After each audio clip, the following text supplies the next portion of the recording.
Hello, John. Thank you for coming back to the show. Good to This be is our back. our every other week. Yep. So I want to remind the audience, the ones that are listening in and watching, we're live streaming on YouTube and we are also simulcasting on X Spaces. If you have a question, please type it in the chat box or raise your hand and on X, and I'll give you the mic. In addition, make sure you click the thumbs up button and make sure you subscribe to all the channels, share the links, ask your social media to follow us. We're trying to accrete more followers for the show so we can reach a larger audience. So I also in the description box have a link to John's website. Please take a look at that link. That will allow you to sign up for the periodicals and also for readings. We'll talk about that later in the show. But this show, we're going to be having John give us his predictions for 2026, and we also have a little surprise for everybody on something else. So go ahead, John. So we'll start with a surprise. And some people were interested in when we started talking about Nostradamus's recipes. And so I'm probably going to go a lot deeper into this in later shows, but just so you know that you can kind of read up on it, I'm going to suggest a book that I just see is still on Amazon. Uh, and it's by Newt Boeser, Boeser, and it's called The Elixirs of Nostradamus.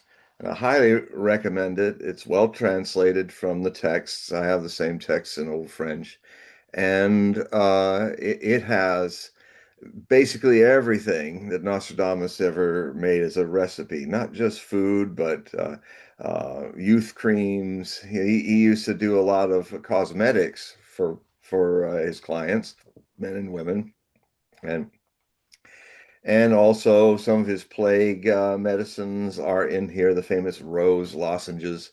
He was really into roses. He loved rose water. I think a lot of his salads, his Provençal salads, had rose water splashed on them.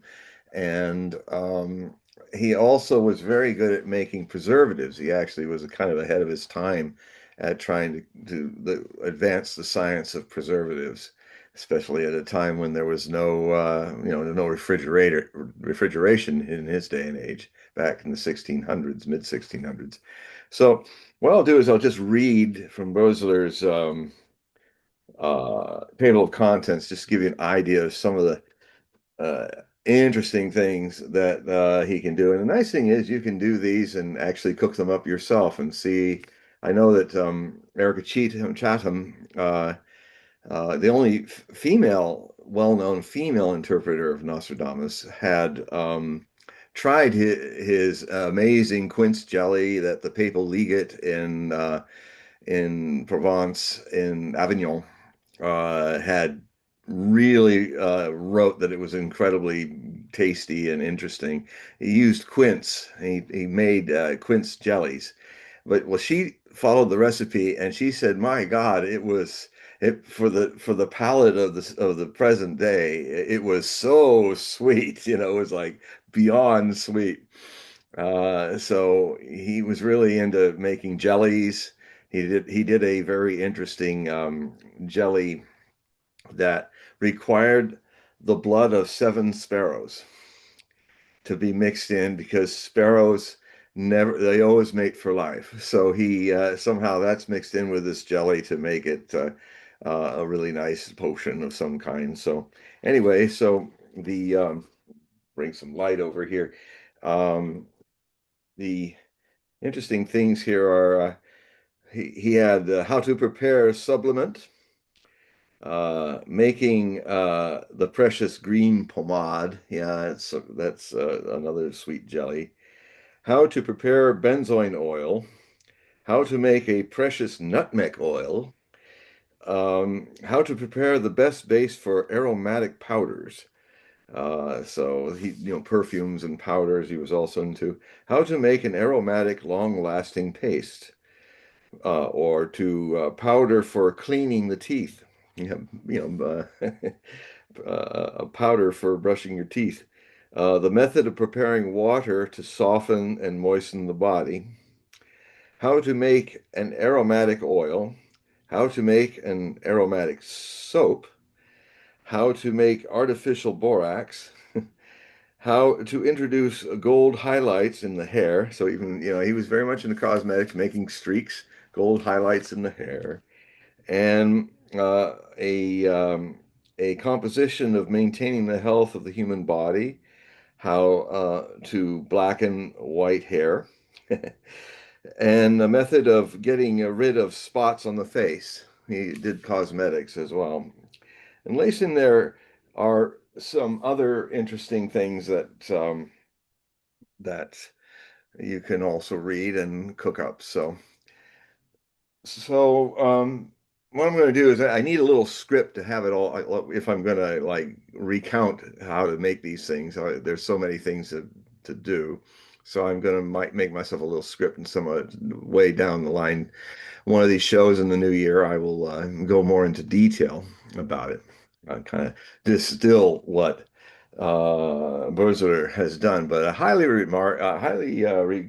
recommend this book, and it is available on Amazon. So in a hardback, very pretty hardback, and so now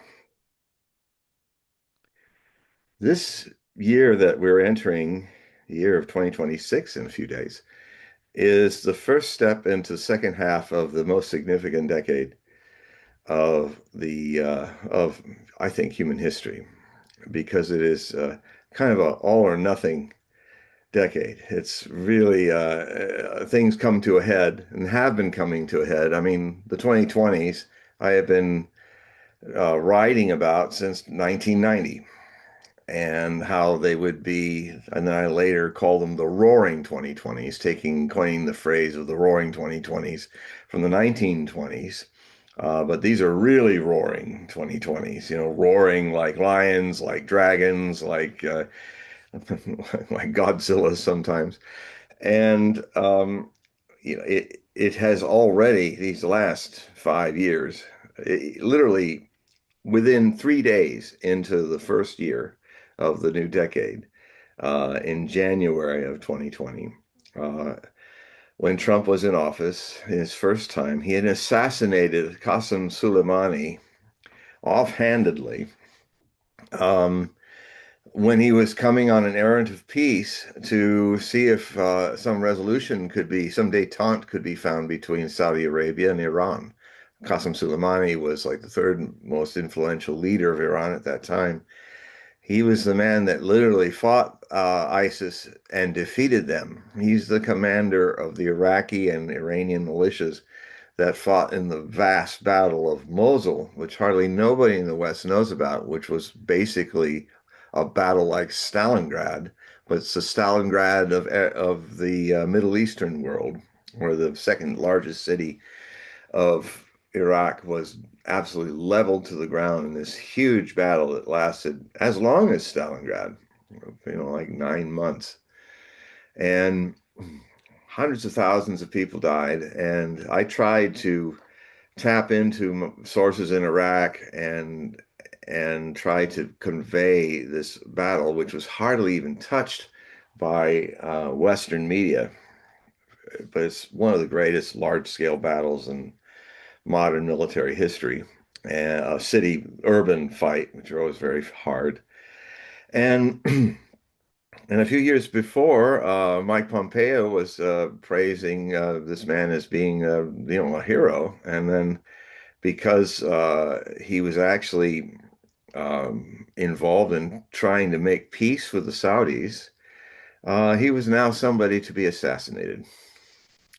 Because, the war industry needs war. This whole addiction that America has with war, which is new for us. It started since World War II. We've turned it into a war business addiction. And if your business is to make war and make money off of it, you've got to keep making war. You don't want to make peace. It's bad for business. So things like that are coming to a head. Things that have been so much through the lives of several generations that are still embodied, that are things that we never would think would see their upheaval and end, are going to begin to happen in 2026. The whole world order is changing. It's changing greatly. And although, as much as the Western press wants to avoid these titanic shifts of business, commerce away from the West that I've been talking and writing about often, but I'm a small voice, a handful of other alternative media people who have been watching this. But first thing I'm going to predict is it's going to reach a point in this new year where the narratives of the mainstream news will just not be able to hide the fact that this shift, this axis shift of the world away from the West is full on. And what hopefully will happen is, rather than a struggling, declining hegemon trying to hold on to what's being lost, I'm hopeful that what will happen is it will learn to adapt itself to reality and realize that this unipolar world that it's been living in, the United States and the West, and has dominated the world for the last 500 years, is coming to an end. I mean, it'll take a few more years, but it's time now to rethink the whole way we do things. And you'll have now, and then there's some things that are even older. For instance, the Monroe Doctrine. The concept that America has is that this Western Hemisphere is ours to fiddle with. Well, that is running up against what has been growing, and now a lot of things in 2026 hatch out. They're like too obvious to deny, too obvious for Fox and MSNBC and the main networks in the United States and BBC. They just can't BS about it being another way, because you'll start to feel it in your economy. You'll start to feel it in the fact that um, the the world is not a east and west oriented world anymore. What is happening, and it really starts happening in this new year, is it is a world, it's north and south, and commerce north and south as well as east and west is going to change. Um, the assumption America has that it has a right to dictate what nations, sovereign nations in its own hemisphere do, how they buy and sell, who they do business with, and to also dictate to China and Russia and other countries that well, this is our area. You can't buy and sell and do commerce and business here. Well, this is just it's not going to stand. And the first big crack in this is Venezuela. And the don't what you're going to learn in this new year is that this whole thing about fighting with Venezuela is the excuse. Venezuela is the device. This is really an economic and perhaps military confrontation between the United States and China.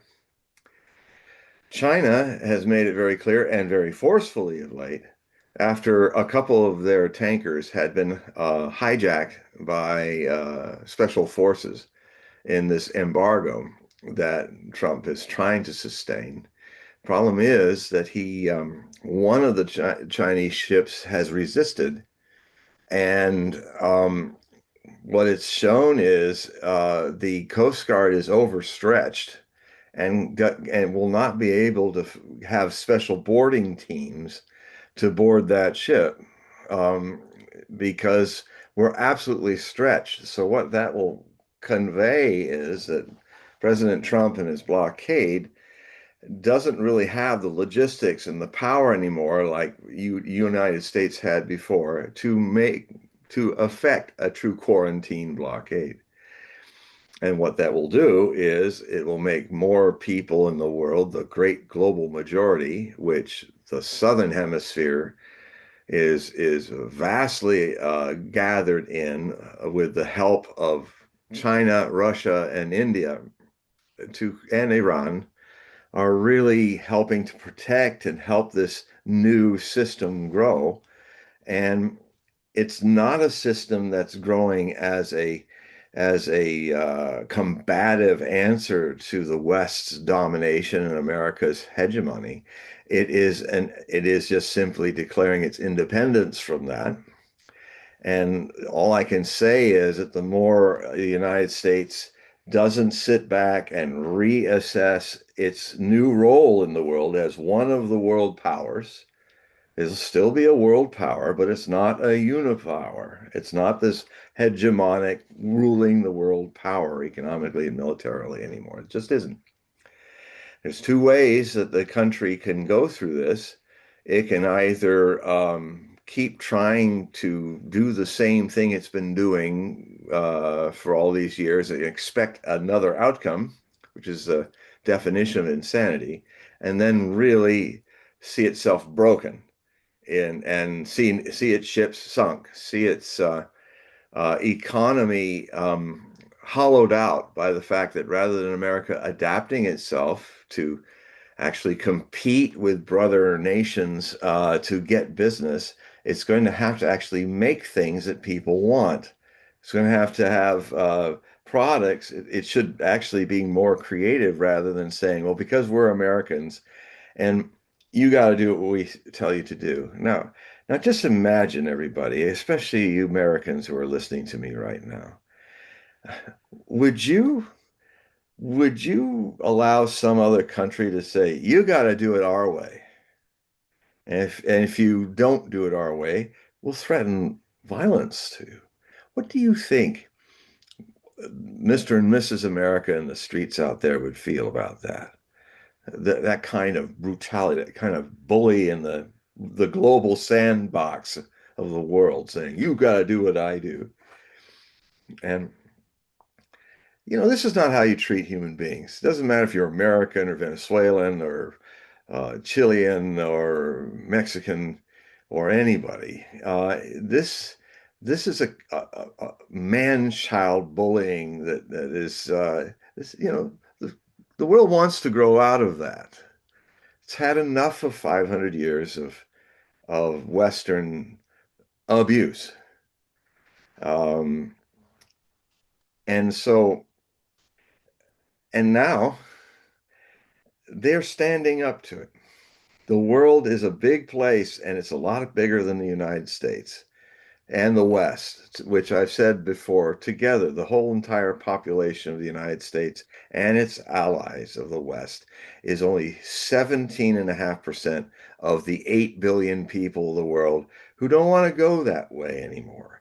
They're not against us. They would like to actually do business with us and have commerce, but not to be told who they can buy and sell things from any more than you would want to have some other country say, you got to buy only our oil and nobody else's. And you can only sell your oil to us. Um, before all this kerfuffle with Trump and Maduro, of the president of Venezuela, started, um, uh, Venezuela had given the opening salvo of all this was Venezuela said, hey, let's make a deal where you can get as much oil, America, as you need from us. Because if they're the largest reserve in the world, they were fine. But, our thing is you'll be one of our customers and you can buy as much oil from us as you want because we have potentially grand amount. But we're also going to be open to other customers. And there's a lot to go around, and we're not going to be solely your customer. I tell you something else has happened. The new Prime Minister of Canada has shocked the world, and you're going to hear about that too, because north of the U.S. border and south of the U.S. border, our neighbors in the Western Hemisphere, Canada and everybody south of the United States in the Latin South America, Mesoamerica, are going to diversify. There's now an awakening of commerce amongst all nations that never happened before without all of this huffing and puffing or I'll blow your house down or blow your house up stuff of the big bad wolf of the United States. The little piglets are saying enough with this, and the three pigs, and they're saying no, we're going to do business now. If you calm down and let go of all that hubris, uh, of course we'd be interested in doing trade with you too. But you're not the only show anymore, and so the thing that's very interesting and dangerous in the situation is that I don't see the United States, its leadership, being able to sit back and adapt itself to the situation because it's addicted on hegemony.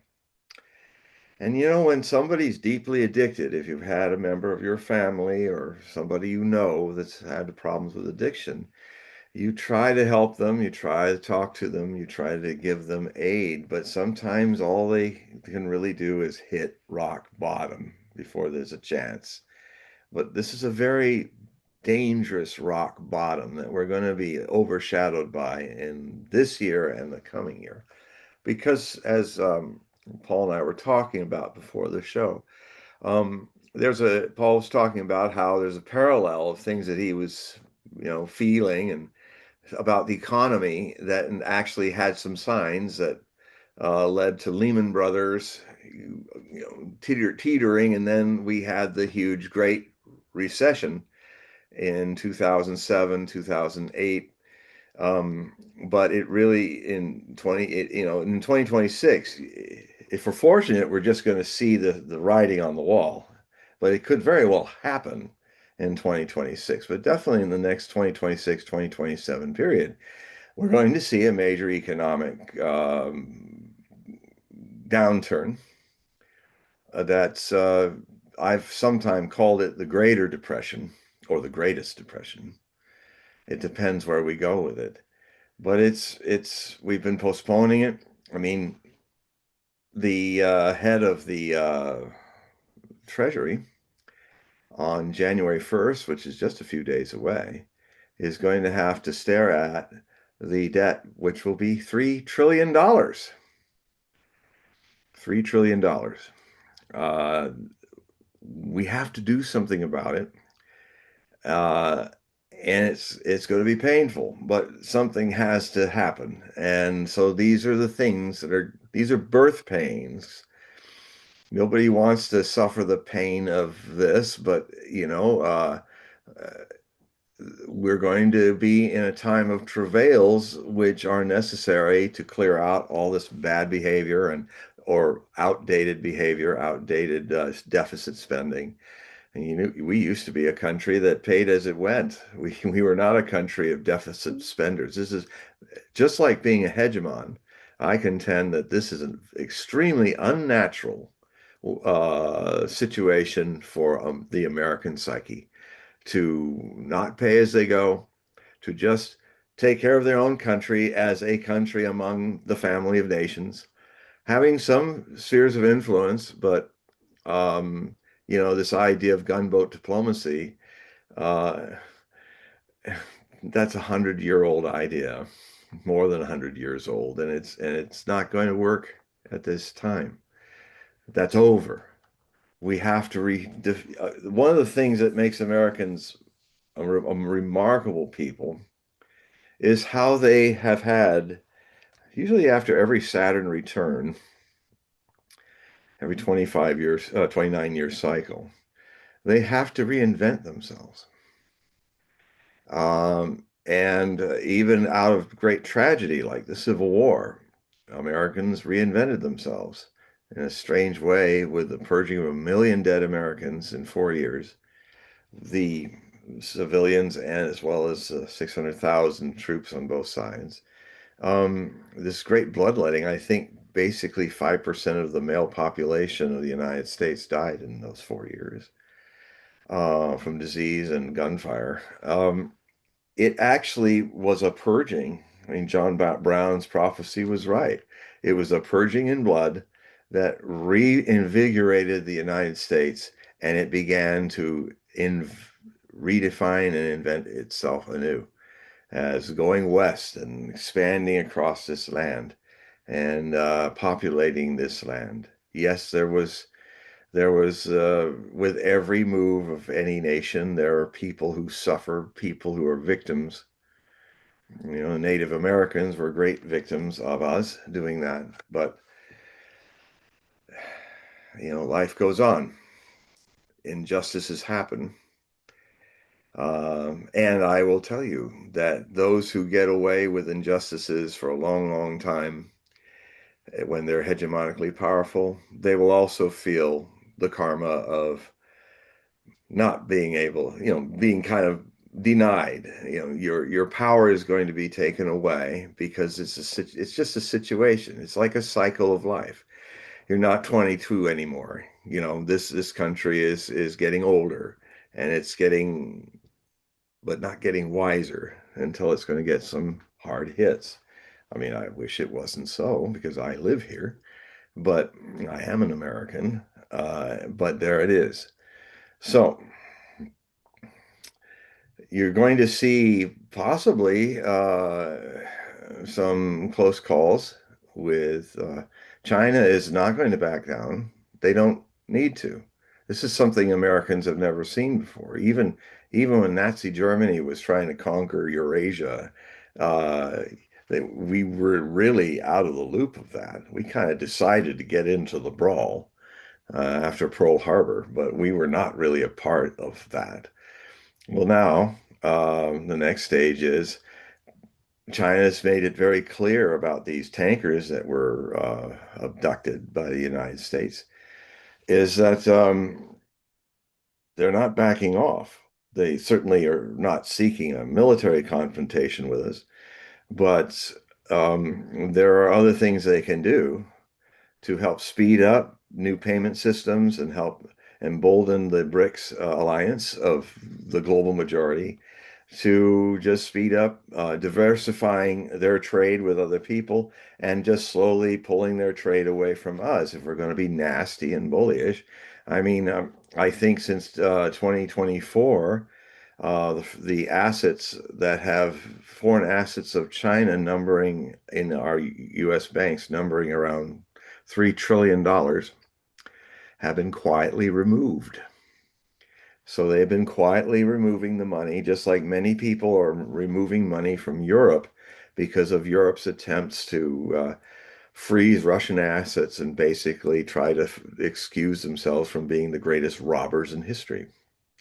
And a lot of countries are looking at that and saying, if they can do that to Russia, well, they can do that to Senegal, my Senegal. They can do that to Eritrea. They can do that to Jordan. They can do that to anybody that they just randomly decide not to follow the rules anymore, the law. Or they do this rules-based order, which is rules based on what is never defined, but it's based on whatever we do and whatever we want to change the rules to suit us. At least it'd be honest if we did that, but we haven't because this whole rules-based order is a farce of we just saying we make the rules and up to now the world had to just tolerate it and grin and bear it, shake our hand and get exploited. That in 2026 is over. It's finally coming, everybody. It's finally, we've seen this can of many of our abuses and structural declines and things that we kind of know are happening all around us, but we're just trying to get through the day. And we see this constant situation where a U.S. government that whoever you pick for the president, as the joke goes around, it always ends up, whether it's a liberal or a Democrat or a Republican, the new president always ends up being a demonically possessed by the spirit of John McCain. A warmonger, bomb Iran, bomb Iran, Mr. McCain, who coined that new lyrics to the Beach Boy legendary song.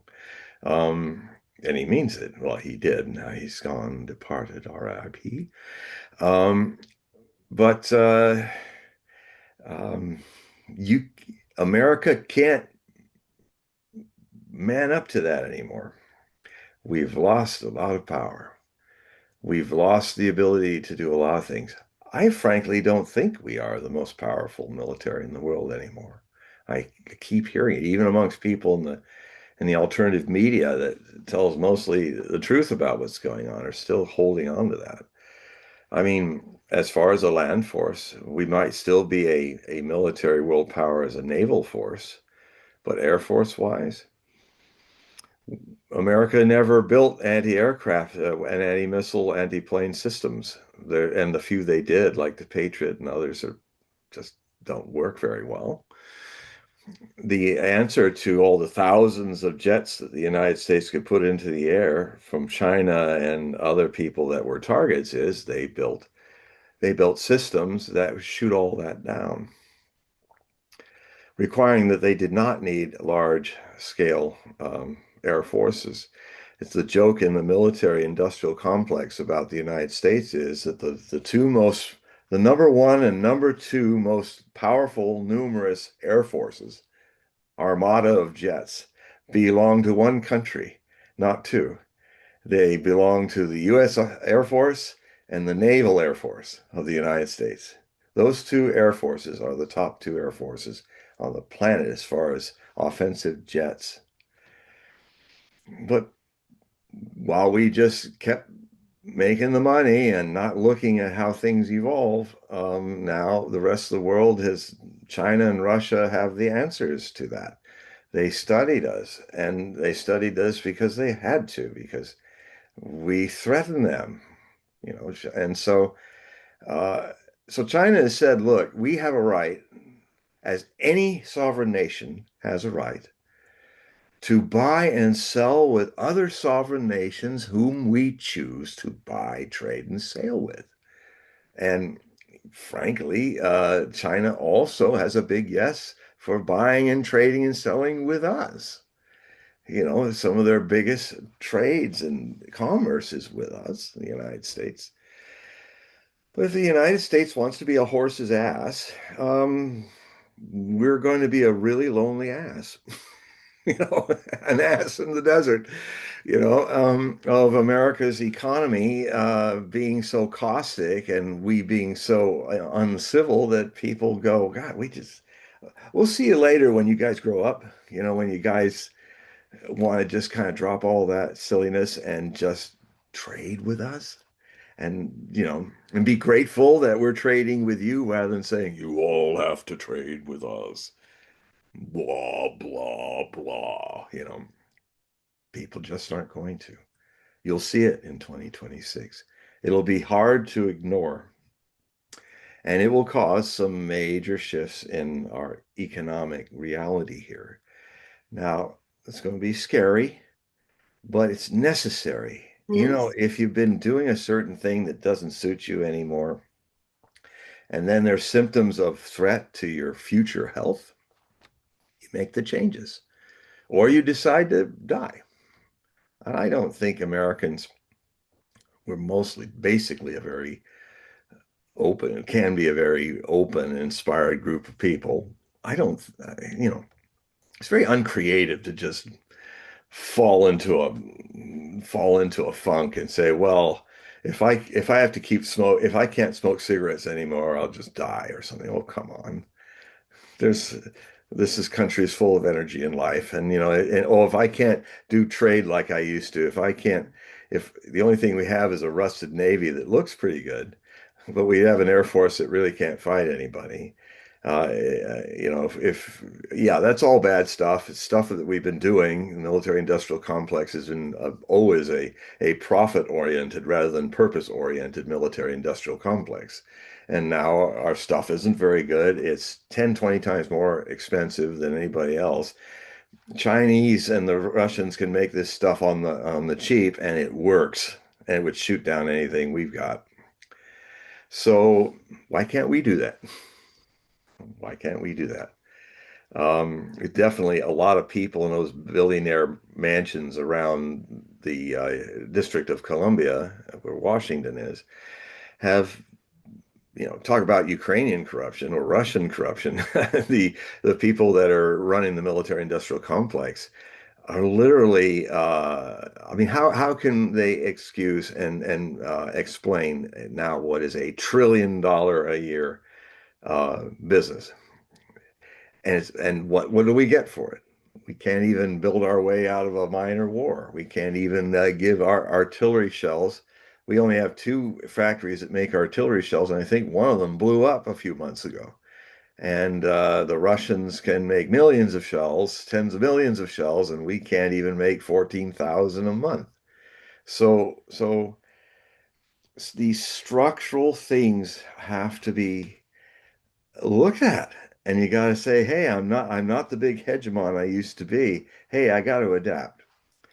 So, that's one thing that's going to happen. The other thing that's going to happen is in 2026, 2027 is we're if you haven't noticed there's something wrong with the Earth's climate, it's going to be really hard to deny with the kind of natural disasters, unnatural disasters that are going to beset us around the world in the next 24 months. The good side of these terrible things is that they may wake us up to looking at how we really should have a real debate about climate change and not have these two sides of climate change that are absolutely stuck in dogma. You've got the greenies who are just looking at this problem as if it's a religious issue. They're not they've in the name of science they've become another Puritan religion. And and I have said before, and I'll say it again, excuse my redundancy, but I usually 80-90% right about these things over the last 30 years. Um, and we we have to we have to see the fact that we have not yet, in this greatest challenge of our human future, well, it's one of the three. Nuclear war is one, but it's not the worst. It's not even climate change is the worst. We could probably survive that. But the one of the biggest confrontations we have to make is artificial intelligence. My feeling is that's always been the greatest threat to our future. Not that it's a bad thing, it's just how we use it, how we, you know, if you are going to make something artificially intelligent, and it relates to the other two dangers.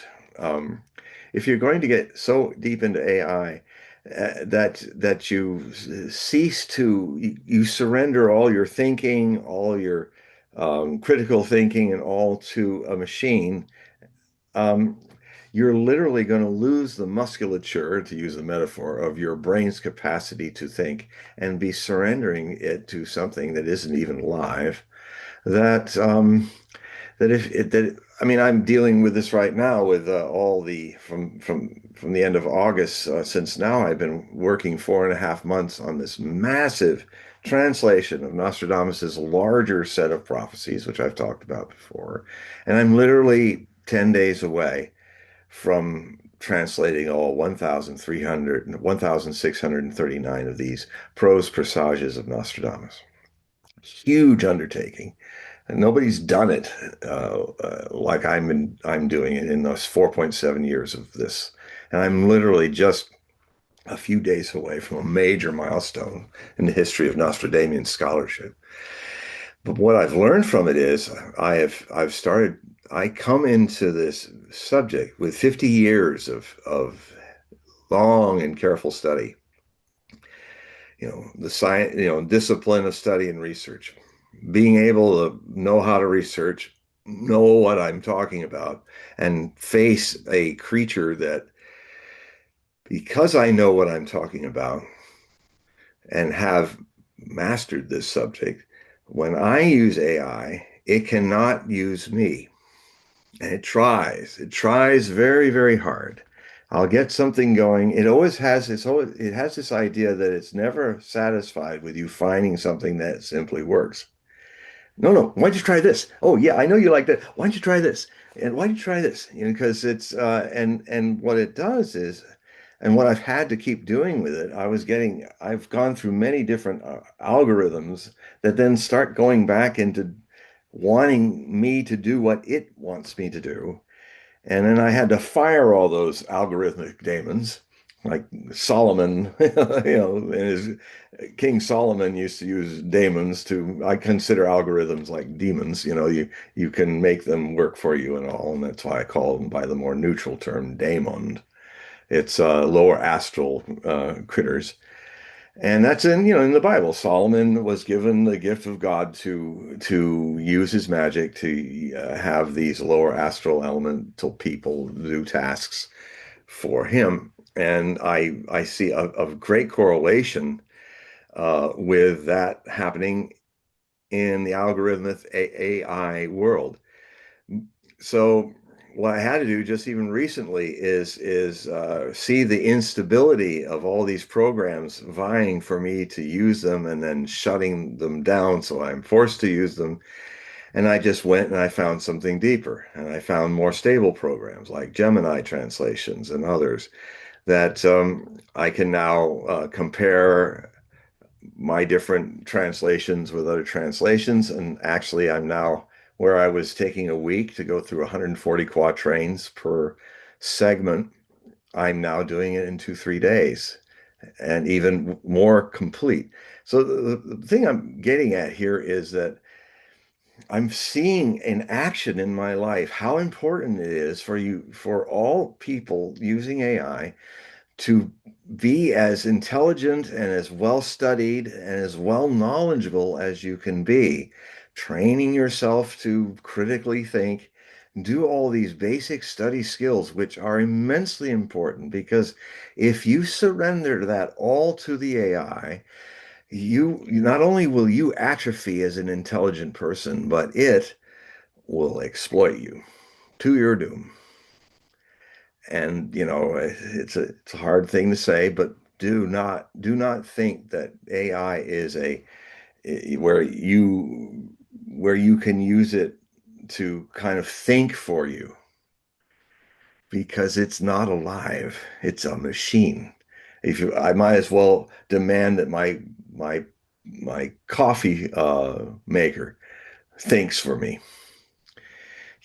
So it's subtle what I'm talking about, but beware of it. So that's the pillar one because that can be used in dissolving global warming and military issues and all of that.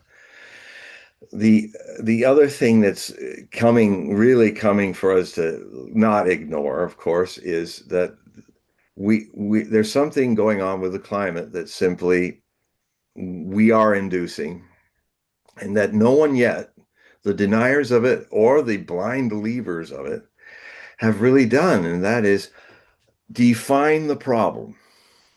No one's defined the problem. There's been all these people trying to make electric cars, try to close reactors, trying to make fusion, trying to do this and that.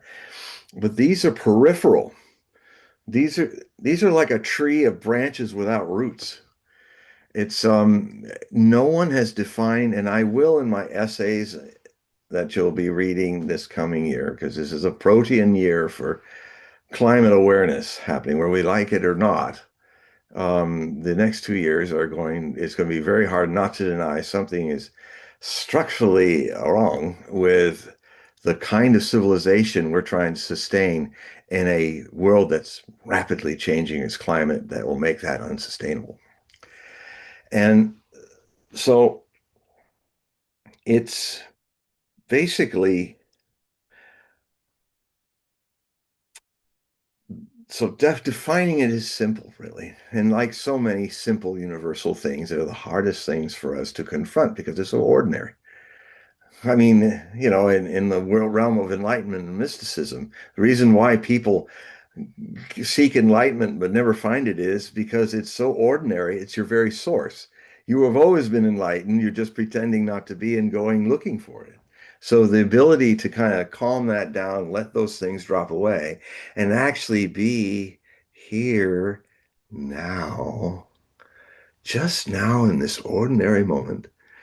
And then you suddenly uncover that you suddenly become aware of how ordinariness is actually a profound spiritual awakening, the simplicity of it. Well, that's one of the things that's before us, and we need there's actually a simple answer. The problem with global warming is simply this. We are releasing too much CO2 and also methane into the atmosphere.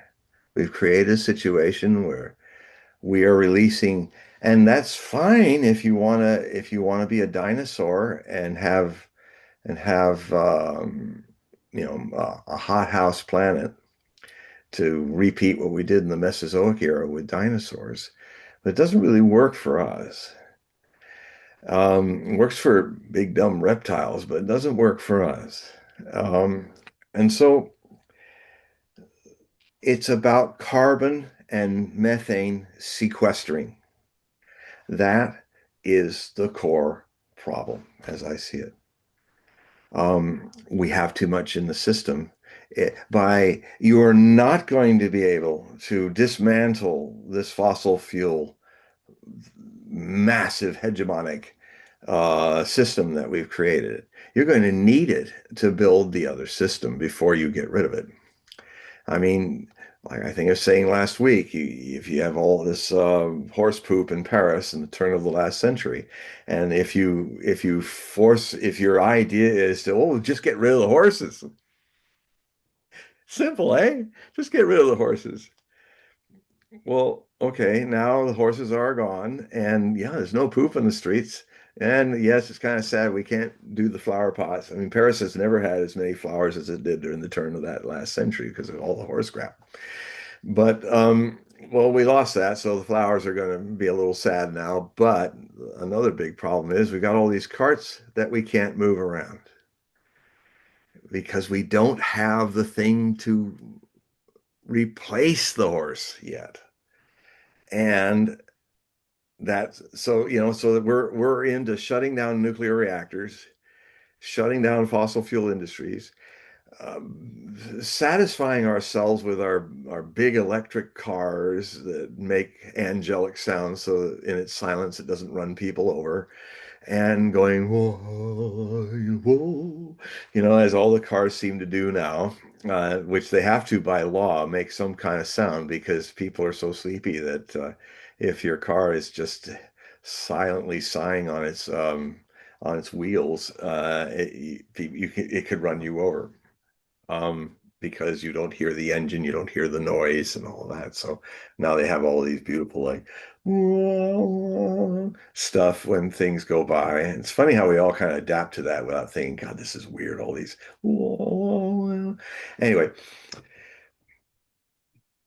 most of those places where you plug in to electric up your cars come from fossil fuel sources, so it's again, it's like trying to take care of the problem from the outside in.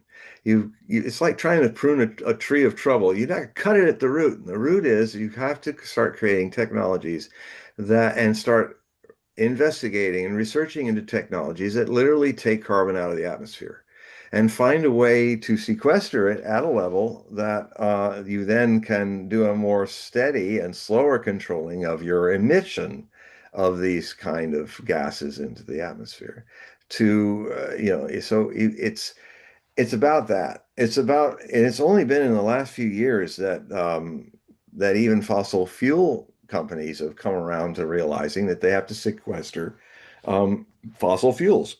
And there's an interesting way to do that, which needs more support and more research so that we can see if it can really be perfected. And that's where you take CO2 and methane and you turn it in through pressure into a liquid that you then pump back into the same dried out fields that are doing micro earthquakes all the time to literally give back the liquefied CO2 and methane back into the oil fields and the sinks and all of that where it came from, stopping the little earthquakes and actually not letting the carbon come out into the atmosphere. I mean, we just need to think more about how we filter it than how we just take down how to filter your factory rather than tear the factory down without, you know, the factory like taking away the horse and now you can't make stuff.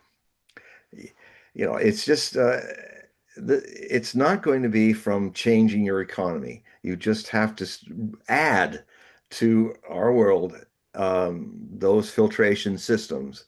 If you want to fix the nuclear reactor problems in the world, the 450 odd nuclear reactors that are going, you switch to what the Chinese are switching to, a non-threatening thorium reactor system, which is easier to build, does not have China syndrome meltdowns. It doesn't have a Chernobyl meltdown problem.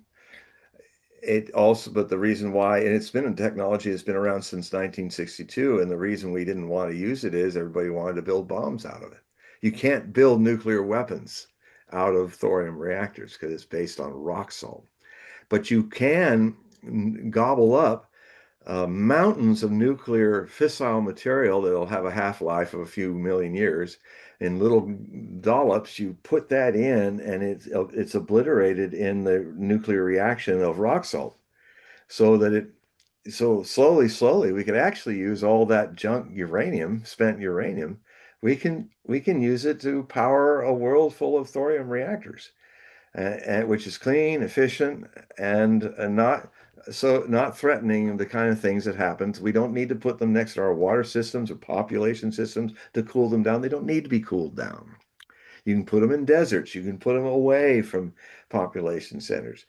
Um, and you would be, and the other things that we can think about is something the Chinese are already been thinking about since 2008 when I first started writing about it, is creating in the Lagrange points of the orbital line of the moon, creating huge arrays of photocells that will capture 24/7 the sun's light and microwave it down to maybe a transit station in a desert somewhere. All the continents have deserts. And you could actually have that as a power system, the sun, real sun solar power. The technology is theoretical, but it's just like land in 1955, landing a man on the moon was theoretical too. But we then did Soviets and we started working on the concept and we found a way to do it. Well, in the same way, so is this. So we have to get more creative, and that means we have to step out of our dogmatic, robotic, program ways of looking at things and see the simplicity of it. What is the problem? CO2 and methane. What do we got to do to it? We have to find ways to sequester it out of the system so that we don't turn the atmosphere Earth into a greenhouse gas, like an over hot greenhouse, and basically end our civilization in an unsustainable situation. Now, it's going to take a lot of time. In fact, that's the other thing you got to think about this. You think this is going to be solved in your lifetime? No. We have to think big. We have to think more like the Chinese think and people in Asia think, where they see a thing that must happen and they know they'll work hard on it, and generation after generation of people for that dream for the future sons and daughters of their future descendants. We work towards creating a world that that over centuries transforms uh, these things that are going to take centuries. If we're not going to solve how we've heated up the planet in the last 300 years for another 1,000 years. So we have to think about adapting our civilization to be able to move with the changes, like having a 130-foot ocean sea level rise. It's going to happen in the next several hundred years. You know, it's it's baked in. These we've already baked in and are still baking a whole lot of stuff that we can't stop from happening. So, and the other thing we have to deal with is we are in a sixth mass extinction event. So we have to think about ways to preserve life and complicated life, sequester seeds, make gene banks for animals and things, and look at ways in which we can sustain somewhat artificially with help our our species and other species that are being beset by this mass extinction that we're in.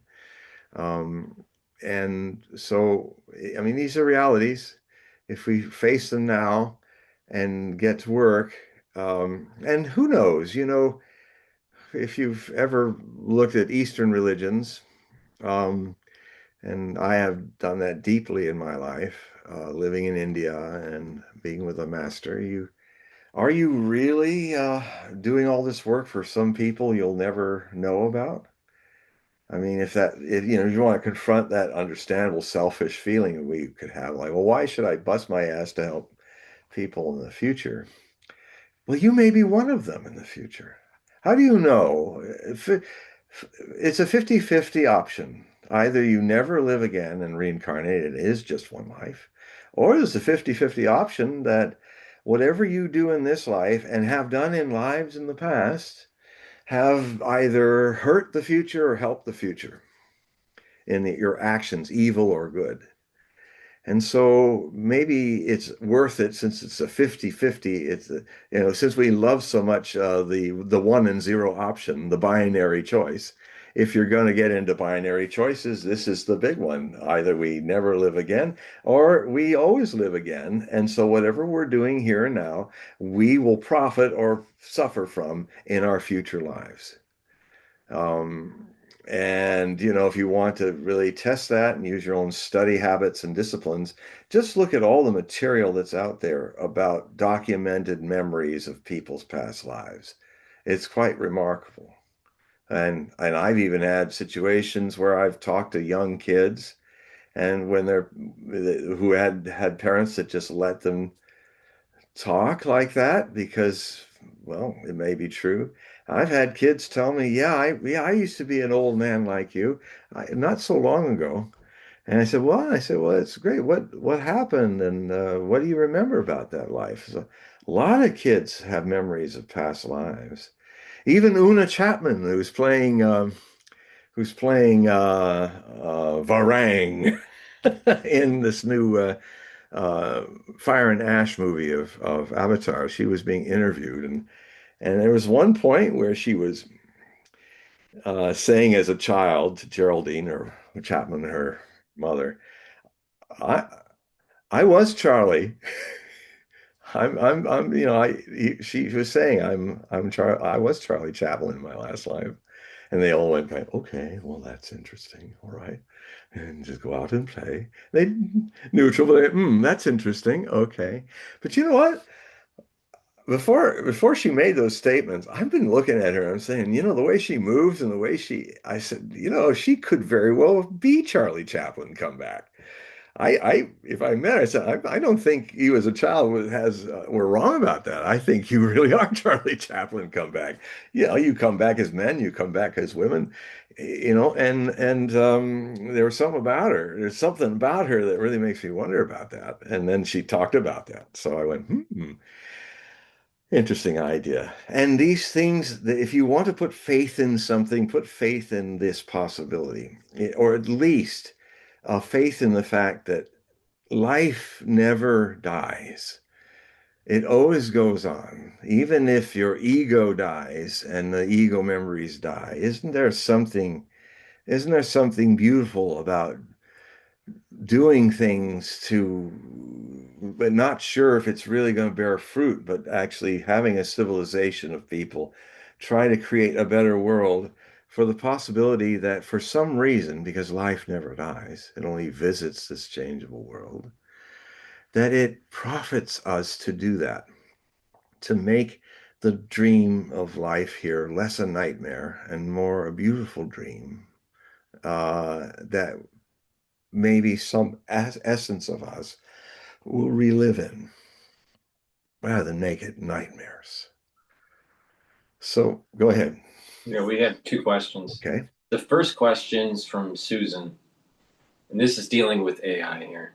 Grok, which is one of the AIs on X, Grok said that we don't have chemtrails. It's all vapor trails. What do you think is Well, it's a good question, Susan, because it what I think is this is how I apply. I mean, I've commented on chemtrails for decades, and what I've done is before I ever went to Grok to hear Grok say that, I went deeply into the study of what is a not a chemtrail, but what is those white lines that we see streaking across our skies that are the vapor trails, the contrails, condensation. That's what that word means. So I look, what's that mean? Contrail. What does that mean? So I look at the word, and it's the condensation in the atmosphere from heat of jet engines that creates cloud temporarily. Those are what those streaks that feather out are. And why is it that some days there's no contrails in the sky? Well, then I studied that. I looked at the about water vapor in the higher atmosphere and the different regions of the atmosphere. And, humidity also has an impact as weather changes, even at high altitudes of 35, 40,000 feet. So in days where there's more humidity in the higher altitude areas, you'll see contrails. I mean, I've had even really intelligent people look up and say, "Oh God, there they go again. They're just doing the contrails." And I said, so I thought, okay, I studied what cloud seeding and things are, and definitely if people are thinking if these contrails, these jet engines that are having what, 1,000 to 1,500 degrees of heat in them, what happens to a chemical when you pass it through a jet engine? What happens, or put it another way, if you feed a chemical through a chemical like something you're trying to change the atmosphere with, feed it through the heat of a jet engine, what happens to the chemical? It becomes ash. It becomes inert. If that's the way you're trying to change the atmosphere, and the vapor trails of jets are the proof of the process, there's no correlation. So, after years of human investigation of the chemtrail issue, it's not at all surprising that if I go to Grok, it says exactly what, as a human being, I'm not just taking for granted because Grok is artificially intelligent. I know it. And if Grok said something otherwise, I would dump it as as an artificial idiot because I have every human being much retain our education, our study skills, our ability to question, our ability to be skeptics in the true sense of the word, which is not being a cynic with a front-loaded bias for or against, but to just say, okay, what my study capabilities ask the basic questions, innocent questions. Can chemicals come out of contrails? They're not chemtrails, they're water vapor, but the water vapor is an essence, an evidence of something very hot that condensed the moisture, even at high altitudes. So that means it's hot. How hot is it? Well, it's a jet engine. You then study jet engines and you realize, okay, if it's going to be injected through the jet engine and sprayed out in those contrails, can it survive? No, it can't. It will be made inert. In fact, there's a very interesting plasma jet system that I saw in Science Today decades ago, where it's this kind of big machine, but it actually they're trying to build it so that it will actually make more energy with its plasma than what it loses. And what it basically does, it's a whole new way of looking at landfills, where you get a 2 or 3,000 degree jet And you don't have to worry about dumping high germs and waste from labs, or you can put that through the jet, turns it into something the quality of asphalt, and absolutely neutralizes the germs, the problems, because of the heat of the plasma jet. And so you could literally, not only could you start making asphalt out of it, of all the junk that we put in landfills, you could open up the landfills that have been around for 50, 60 years and use the same machines to burn all that up to and actually make a extra energy with it. It's a wonderful device. It should be in every landfill in the world. And it would make the dealing of dumping medical materials or things, hazardous materials, at that kind of heat, it's just turned inert. It's not going to be anything but inert ash. So I'm going to be writing a lot more about this stuff in pulling these notes out of things, these kind of machines that we have, these kind of things that we can do. And the other thing too is like when people keep waiting every 30 years. I don't know, I'm over 70 now, and I've been waiting for the oh the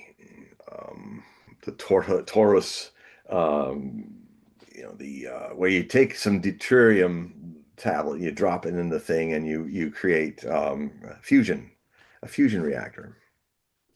And they're always saying, yes, we can, if you drop it's water. So it's a deuterium, which is one of the most easy to find elements in the whole universe. And you just drop this stuff in and you get a stream of it going. This thing pumps, pumps, pumps, pumps, little sunbursts.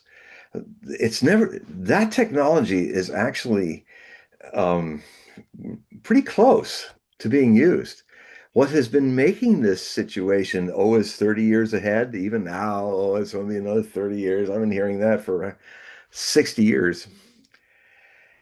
The reason is that no one has figured out what you do, and this is the thing they really should start thinking about before even getting to this point with the making the boom inside the fusion reactor.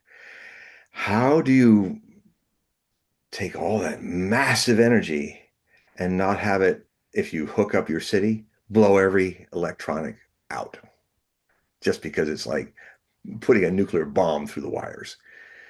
That's the problem. It's taken me years to find out that that's the fundamental problem in the fusion theory. We have to create a way to store it, and then we have to create a way to siphon it at a level that we literally don't blow the whole infrastructure power system into ash. So that's the big problem with fusion that nobody talks about. And so I'll be writing about that. So, that's why, I highly recommend you subscribe to my Hogue Prophecy reports, because these are the kind of things I write about. I try to find solutions. Go ahead. We have another question here. What's your take on the Anunnaki? Um, Do you have opinions or do you have any? no, I think it's irrelevant. I think it's irrelevant, actually, the Anunnaki. Um, I think I know a lot of people get into it, and I know I'm buzzkilling a lot of people right now are going, what do you mean? Well, what are you getting so excited about? I'm just an old silly man. I have an opinion. uh, my opinion is not going to erase the Anunnaki if they're all the things you hope and project that they are. Um, that there have been some interfaces with ancient alien civilizations, absolutely, that's happened. I, but I just, there's just some things where it just seems it's not that important. It's just like chemtrails or ARP. Let's upset some more people. ARP, ARP, ARP, ARP. It's nothing. It's nothing. It's not changing the world. Global warming is not happening because of ARP. Now, and I in a live show with George Noory in Everett, Washington, when the subject similar to Anunnaki came up with chemtrails, And even George Norrie got angry with me. And all these people were getting so angry with me. I said, you know, why are you people getting angry? This is not a religion.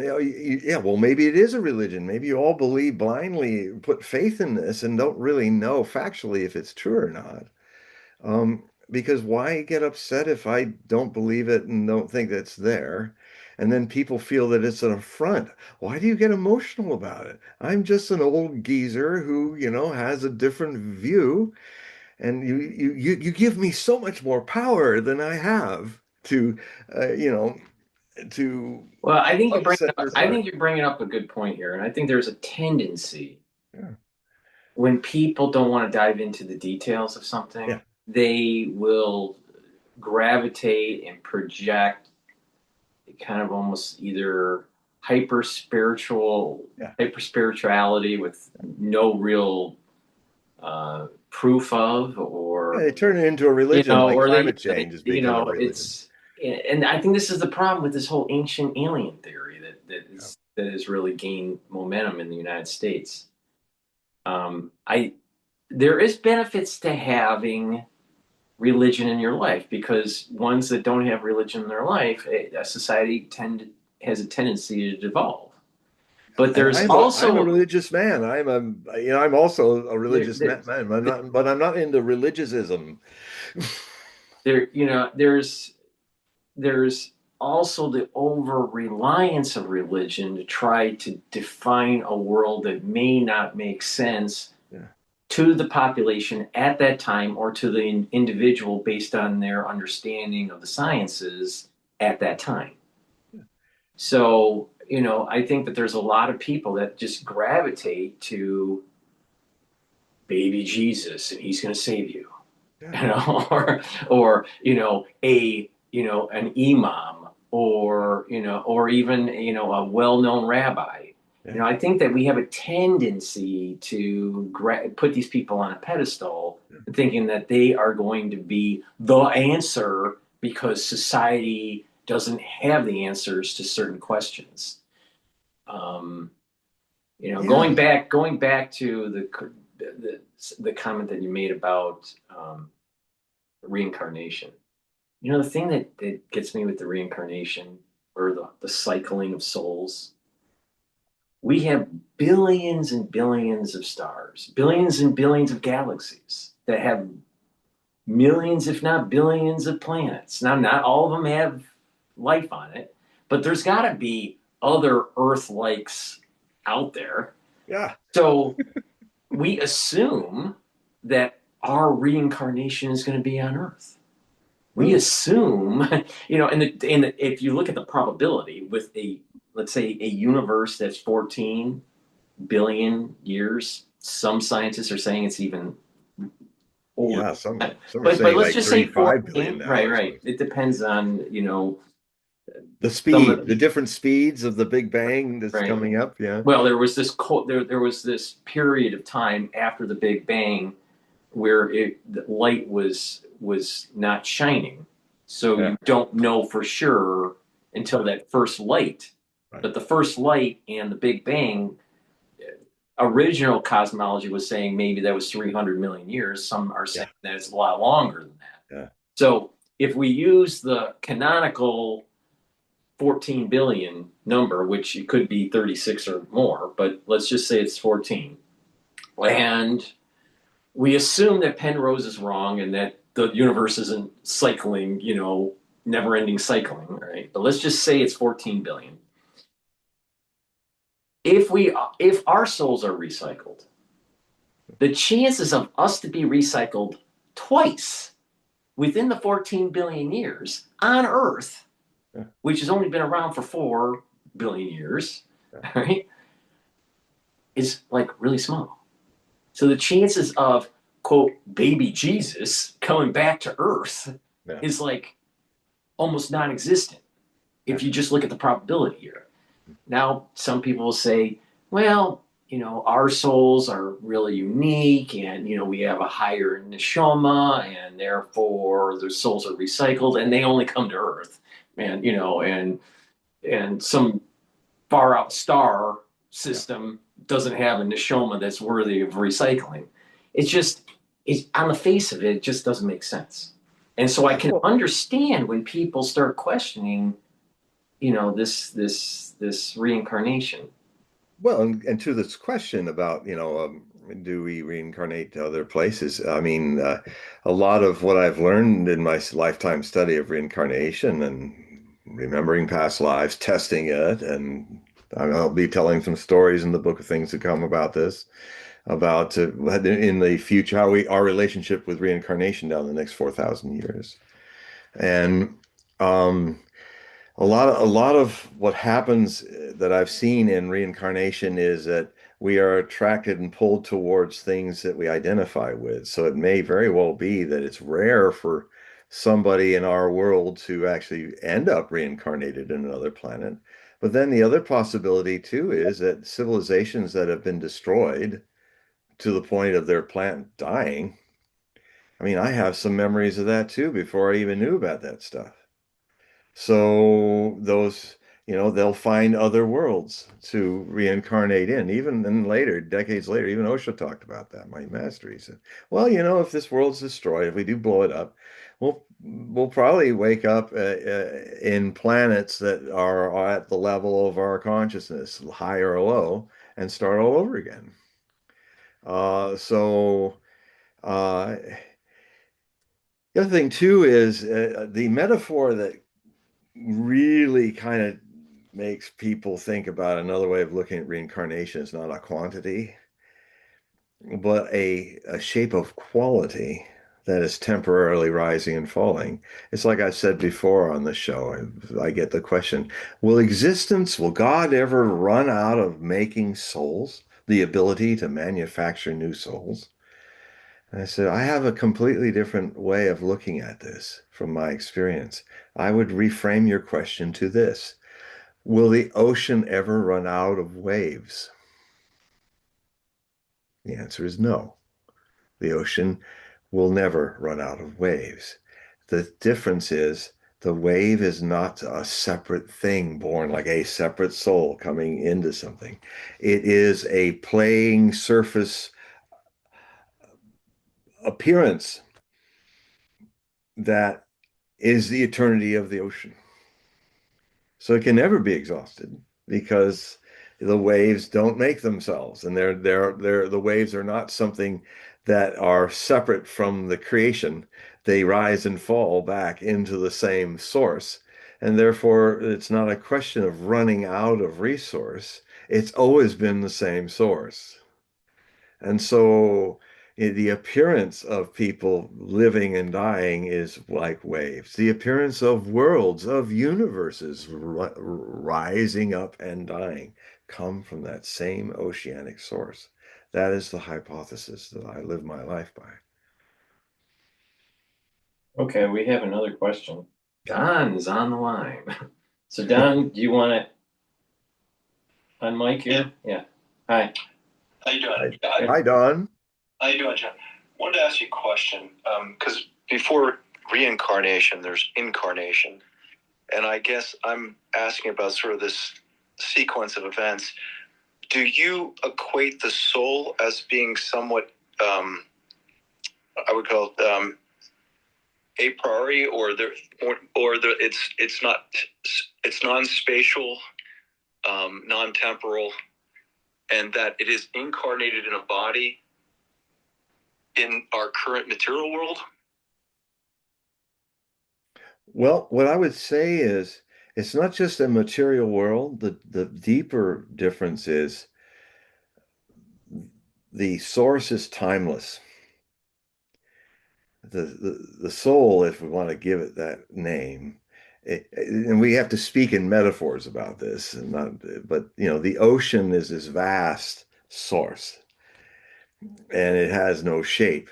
It makes shapes and plays on its periphery as people, things, universes, and because they move, they create time, and time creates desire, and time creates goals, and time creates bad experiences that you want to take revenge from, and so on. But the source inside of us that visits this world of waves as a shape of a wave, inside the wave, it's the same salty source as all waves that have risen, are rising, and will rise from the source. That in that metaphorical space, the source is not a thing of time, it's a thing of eternity. And eternity only happens now. Now is not part of time. Uh, and so time is movement. It exists from movement. The still single awareness that does not move, that in us that is constantly observing and witnessing change and movement, not just outside of ourselves, but inside, you know. I am I am seeing myself now with my long white beard and ponytail. It was an image I saw myself as a 5-year old, that this is what I'd look like. But the intriguing thing about it is that if you want to wonder if there's something that is inside you that never changes, that is a presence in you of this eternity, only sentient beings who have awareness of change, unlike animals who don't, they just live their lives totally. But if you can recognize things changing and being transitory, what is recognizing that is not transitory. Because if it was, you wouldn't think it. You would just go on being part of the change until you died. And then it it is a thread of eternity that's in us that is really what meditators and religious people are seeking. They may get involved with personifying it, making an imaginary friend for adults, and making a deity or something. But the deep, I for me, God was once a, a personic thing. Now it's just godliness. Godliness does exist, and I am a luminous atheist. Let me just interject. The upbringing that I had is definitely, from the Jewish faith, and the Jewish faith would break it down into three. The soul's broken down into three categories: the nefesh, ruach, and the neshama. The nefesh is something that is the part of the soul that allows for the body to live. The moment that the nefesh leaves, the body no longer can exist. But the nefesh also needs the physicality, the DNA, the cells, the The heart, shape of the the wave. shape. Right. Now, when one level above that is the ruach, where it's communicating with the nefesh, the bodily soul, but also it's a mezzanine for the upper part of the soul, the neshama. The neshama is the one that actually is this transcendent wave aspect that you're talking about. And that is at a higher plane where it can know things and it doesn't need to articulate it. Yes. So there's really this idea of neshama, nefesh, and ruach, not necessarily in that order. It's neshama, ruach, and nefesh. Yeah. But the thing is that there is this embodiment that Don's talking about, Yeah. and that's the nefesh that's connected Yeah. to the body. Now the question is, does that get, is there recycling? Now, there is a belief, it's a Kabbalistic belief, that Adam, right, had 600,000 sparks. And there were 600,000 sparks from those, each one of those 600,000. And that propagates out another 600,000, another 600,000. So you can calculate this out. There's billions of these, hundreds of billions of these neshomas. Hmm. Now, each birth, based on Kabbalistic thought, Jewish Kabbalistic thought, is a diminished neshoma spark from Adam. So Adam had Cain and Abel. Cain and Abel had a neshoma that had a larger spark from Adam. Anyone that descended from that would have a diminished neshoma because it's a spark of a spark of a spark of a spark. So we are a spark of a spark of a spark, going how many generations. So future generations from us will have a diminished neshoma, even though they have a similar level of nefesh that helps to keep the body alive. So the question is, or maybe the confusion is that when these diminished sparks of neshoma are brought together with a body, is it a reincarnation, or is it really just the term feeding the tree? I don't know. You probably have heard the term feeding the tree, where the body is buried, it decomposes, it's feeding back into a system, an ecosystem, to give life again. Yeah. Yeah. So is that reincarnation or not? I think in most people's definition of reincarnation, decay and recycling of molecules is not reincarnation. But other people may see this as, well, this is a level of reincarnation. It's just that Paul and John aren't coming back as Paul and John. No. We're going to decompose into something, back to Earth, and those molecules somehow, some way, eventually end up, being part of another being. So, no. I'm not so sure that we just come back as Paul and John. No, we never come back the same, but there's a thread that is there of memories in the mental body. But before I get into that, I mean, this opens up a lot. Well, and this is where I think that mezzanine, that ruach.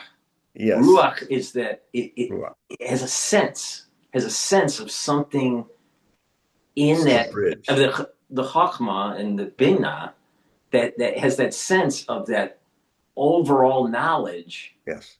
And it's transmitting it into that nefesh that is new, that's been born, yes. But it still has a knowledge, Kashi record or whatever you want to call it. But there's a knowledge of a greater, the tree of life. Yeah. But it's that ruach that is like, well, wait a minute, because it still has a connection to that neshoma. All the neshomas are connected. Like, remember I said, they are a spark from Adam. Each generation is a diminished spark, but all of them have a connection to Adam, to the original neshoma. So that ruach has that connection. So once in a while we'll get that little electricity blip or spark, and it's like, well, wait a minute, I remember something. And that's because we have that ruach. Well, neshoma now is the highest, right? Neshoma is the highest. Yeah. The neshoma is the highest, the nefesh is the lowest. Yeah. Now I understand when people say you nefesh. When some people make jokes about that. Neshoma is like the ocean. Yeah. And the presence of the neshoma, when a master, an enlightened human being, is fully awake into the neshoma, we'll call it enlightenment, call it something else, literally is like a candle, a lit candle, before a candle that is not lit. And the candle has some knowing that, oh, I don't know why this is important. Either they freak out and run away, or they have the courage to go, wait a minute. This person, I never knew that this wick had a cause, that it needed to be lit. And then he comes closer, oh, I got to check this out, and the master's welcoming. And then suddenly, without the master losing anything, the flame is now on the other candle. The master gave nothing, but everything was given.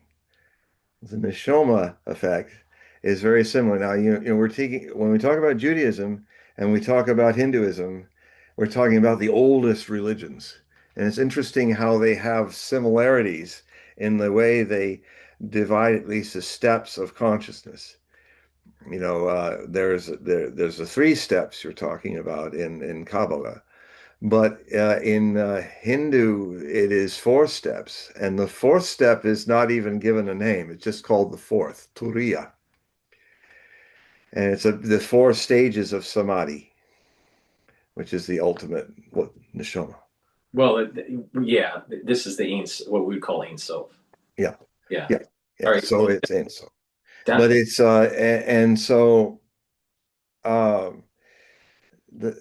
there is definitely entropy, the diminishment. But I've also noticed that you cannot just have unending entropy. Just like I think if the Big Bang begins to entropize, there will be something that will reach a critical mass where it will start again.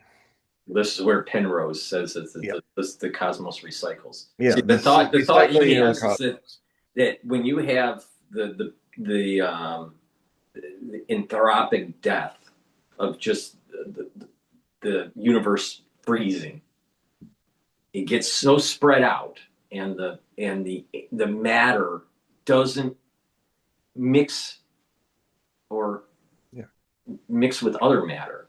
There's no gravity anymore. There's not. It's so far out. Just imagine there's two molecules and they are trillions of light years away from each other. All right. But something happens in this dead space, a frozen universe. Even though it has molecules in it, it's so spread out that it's frozen, and then all of a sudden there is a new Big Bang that takes place. There's like Death. And then all of a sudden it recycles. Death, ultimate death, is the mother of life. I mean, I encountered it when I tried to commit suicide, actually, in 1981. I write about it in my book, Anthony Bourdain, the choice between mundane and spiritual suicide, personal reflection by John Hogue, and it's on Amazon. You can buy it. It's one of my most important books that was triggered by Anthony Bourdain's death. Who was a man who was a real seeker, and the kind of seeker who all real seekers face the crisis of existentialness. Who am I? Is this all that I am? And I mean, whenever people are coolly and fully contemplating suicide, I say of those people, these are the mystics, the potential mystics, because they're really asking the profound questions. Is this all I am? Is there nothing more? Who am I? And so when I came back from India in 1980, early 81, I now had an orange robe Swami, and I'm Swami Dhyan Arjuna, and I've been initiated into this, and Osho transmitted something into me that was the most profound non-event. Everybody was saying, "Oh, the mountains are going to move. You're going to have all these orgasms. Everything's fine." And when he reached in and touched my third eye, there was just a little spark, and then I was absolutely bathed in a non-event. Like, but it was profound, and it's and so but I'm back in the world and I didn't feel I could survive in it. And then some thought came up, well, you're free. You're free and responsible for whatever you want to do. Maybe, well, why should I be here? Maybe it's time to go. And so I was going to walk off this golf course in San Pedro that near my trailer park, which was part of the trailer park, which almost nobody ever used. So it kind of became my place to meditate and contemplate. I said, well, I'll just walk towards the cliff. And at a certain point, when I have 360 feet of air beneath my feet, I will fall into the raging waves and rocks. And I was going to do it. And only when you're going to do it do you have this, you may have this remarkable experience when you've chosen to die and are a witness of it, you discover that life and death are absolutely intimate.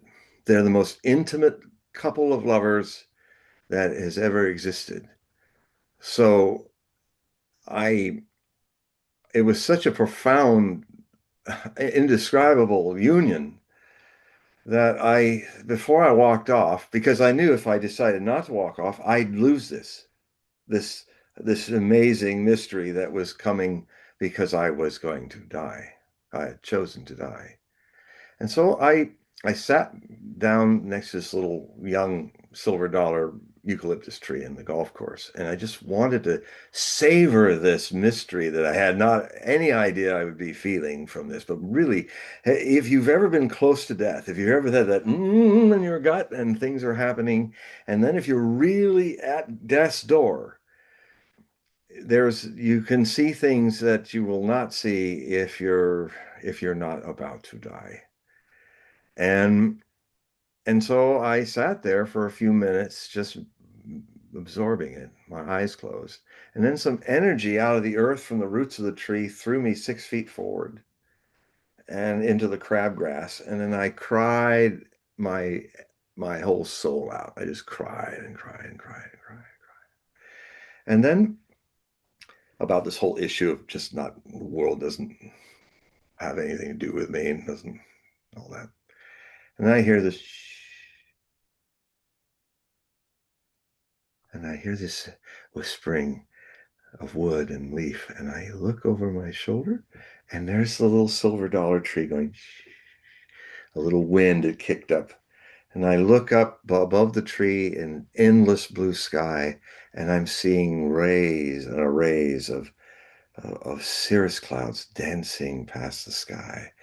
And suddenly I became aware of the thing that my whole attention to people and their egos and their problems, my own included, I became aware of how existence loves all of us, how it never repeats itself. Every creation is absolutely adored and loved by existence. And then I realized it's from this place that I'll manage somehow to live in this world of robots and zombies.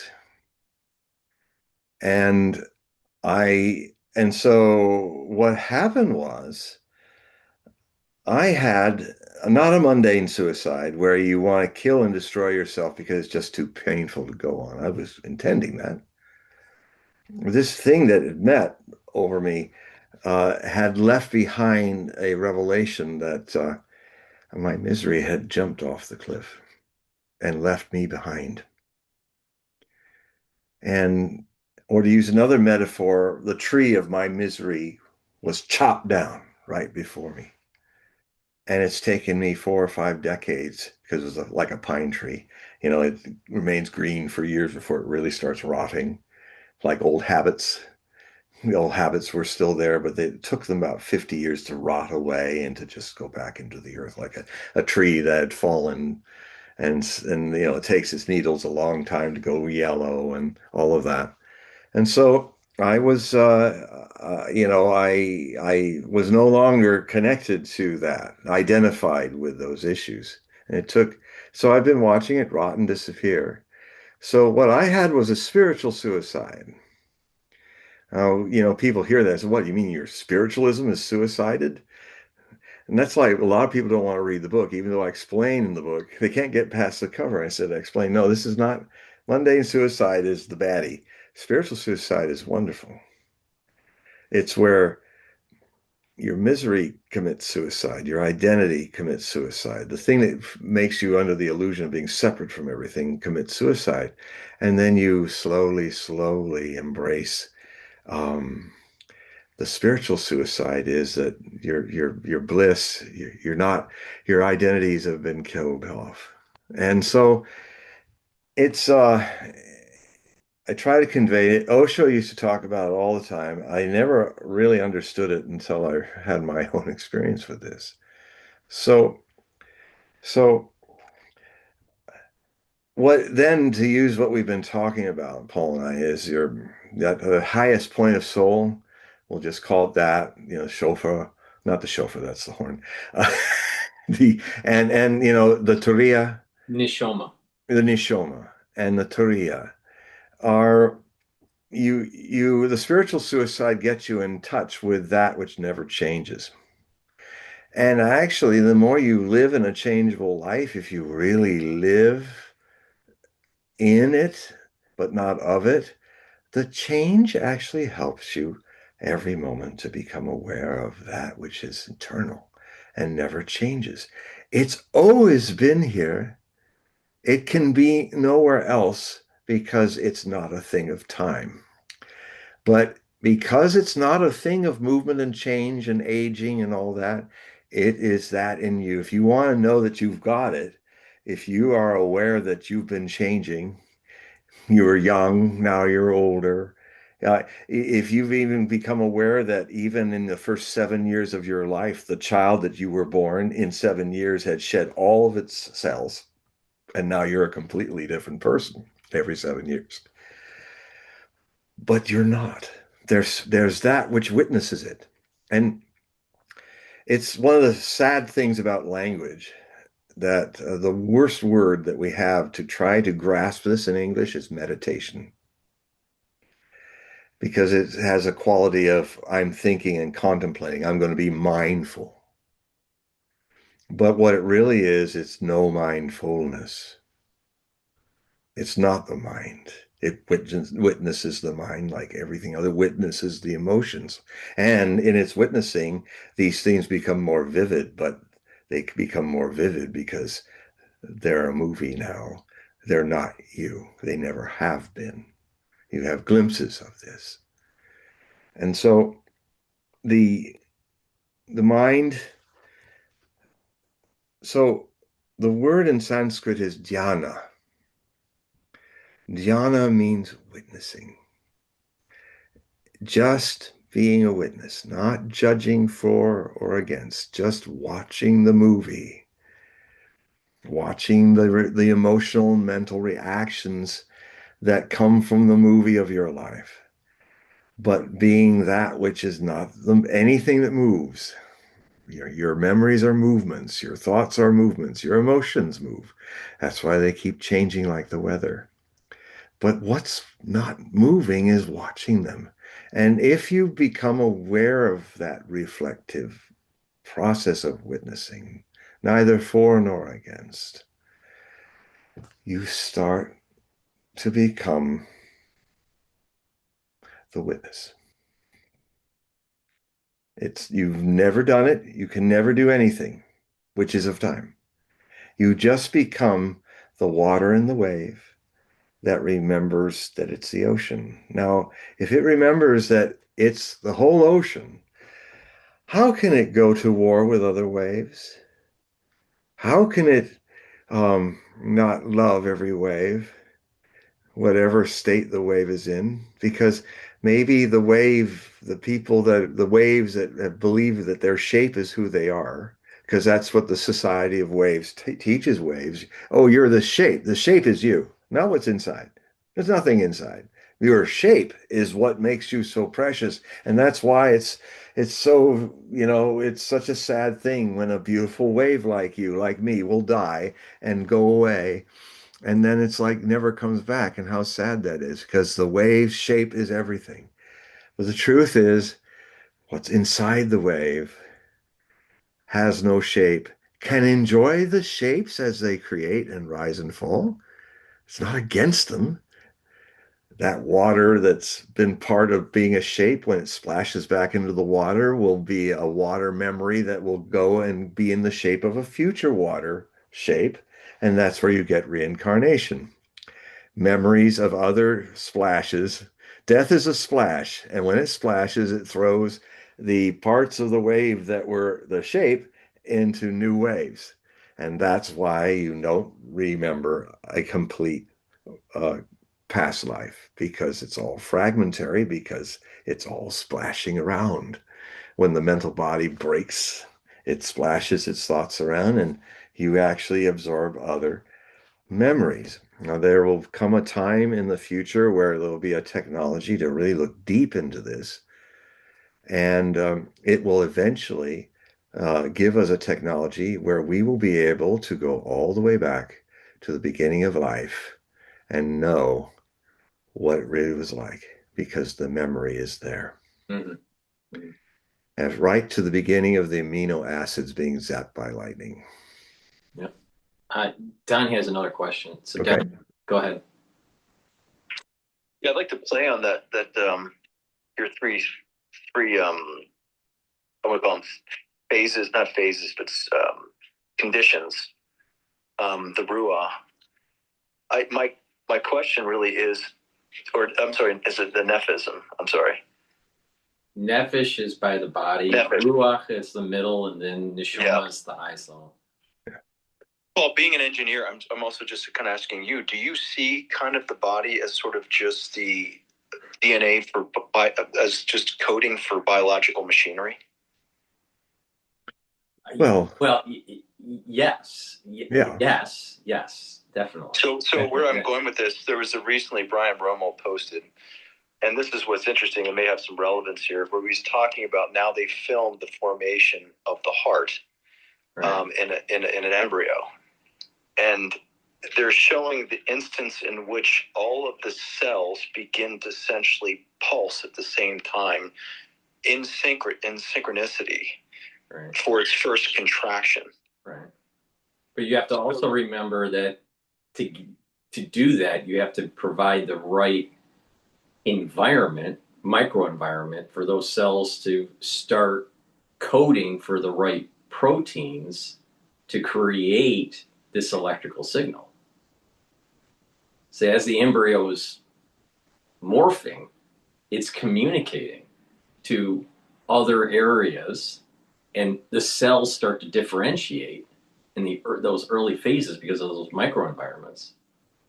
And so the whole epigenetics of certain zones of the embryo will start to specialize. That's why eventually you get a heart or a brain or the limbs. So there's these microenvironments that are key to differentiation of these cells.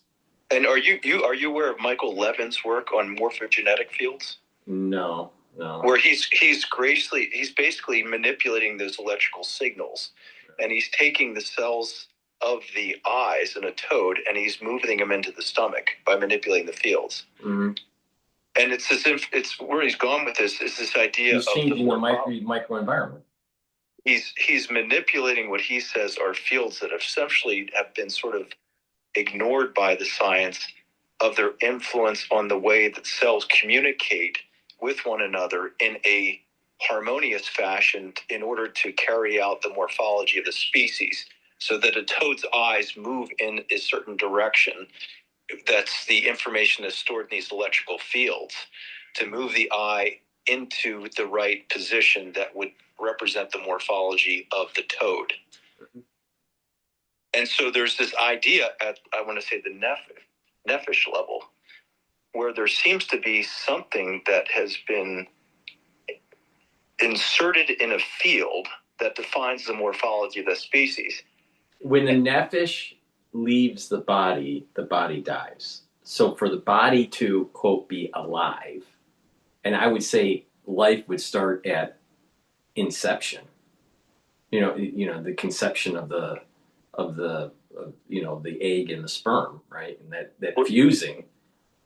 When you actually see this under a microscope, when the actual fertilization of a egg literally creates a lightning strike, and then you start to see it propagate into the egg. So what is when and that moment in time when that lightning strike happens, that's when the nephesh is married or is layered over the actual physical part of the body. In this case, the body is just an egg and a sperm that has merged. Like code for it's and then as it's developing, the body's developing, but it's developing because the nephesh is right above the body. I wouldn't say it's infused with the body, but it's right above it. And the moment that the nephesh decides to go away, for whatever reason, the end of the body happens. Sometimes it's in early development. Sometimes it's when you're 70 years old or 100 years old, whatever. And what's interesting is that some of these individuals that they have a sense that they're going to die, it's usually within 24 hours.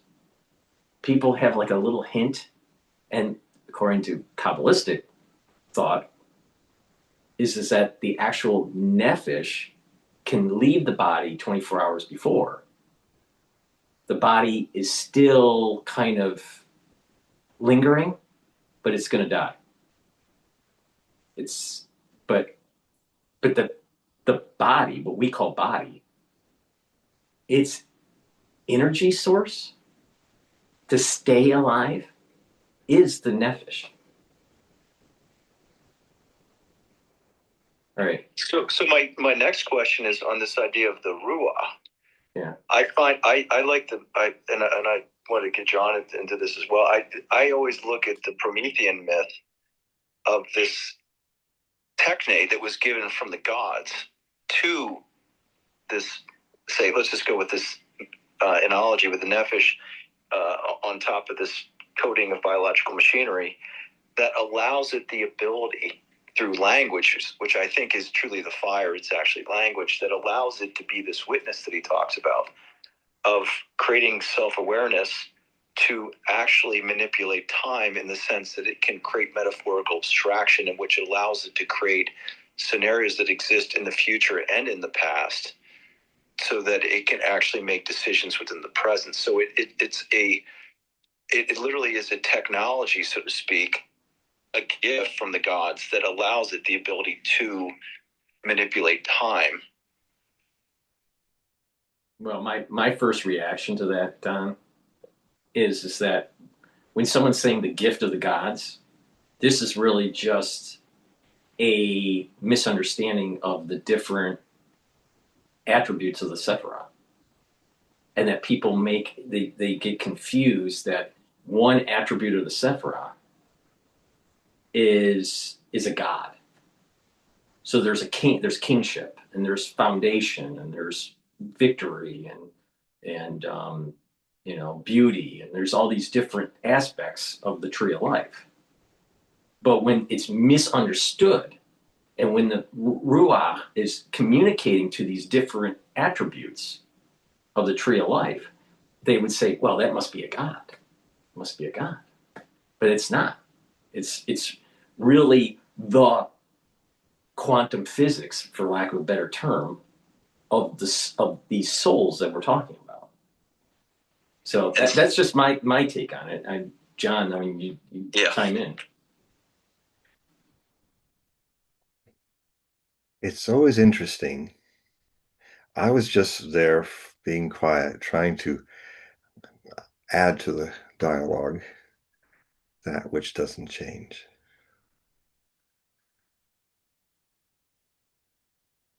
So you're not going to add anything? Well, let me add to and I can end it because the question that I have is in this idea of evolution And the idea is language is something that evolved.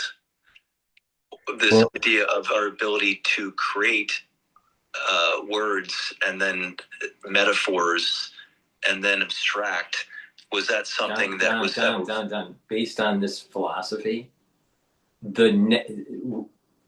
words and knowledge came before the code of the human body, material world. Before the universe, there was language, and that language is in Bina. So you have Chachma, which is wisdom, and Bina, understanding. And so when you have a thought, when there's a thought, before even the human body, before the universe, there was a thought. And that thought eventually ended into spilling into something called Bina. And Bina is understanding. And hence, God spoke. And there was. And then, therefore, other attributes of the tree of life started to emerge, started to congeal, whatever terms that you want to use. And eventually, over time, through Simpson, there's a constriction from one attribute to another that leads to a point where we call birth, or the birth of the cosmos. I mean, if you look at all these moments in time, all these major milestones of birth and death, there's a constriction that's taking place. There's a point in time, like birth, going through the birth canal. That's a constriction, right? So the Big Bang, there was a point, there was a singularity, and then all of a sudden it exploded out. So there's a constriction and then an explosion. So what happens is from one attribute of the Sephiroth to another, a lower one, there's a constriction and then an expansion. And then when it starts to constrict again, and then there's another expansion going down the tree to our level of what we call existence. So language was way before mankind. Language was way before the universe. There was a language and there was a thought of wisdom before us. So we're just a fractal representation of something much, much bigger than the universe, something way beyond it.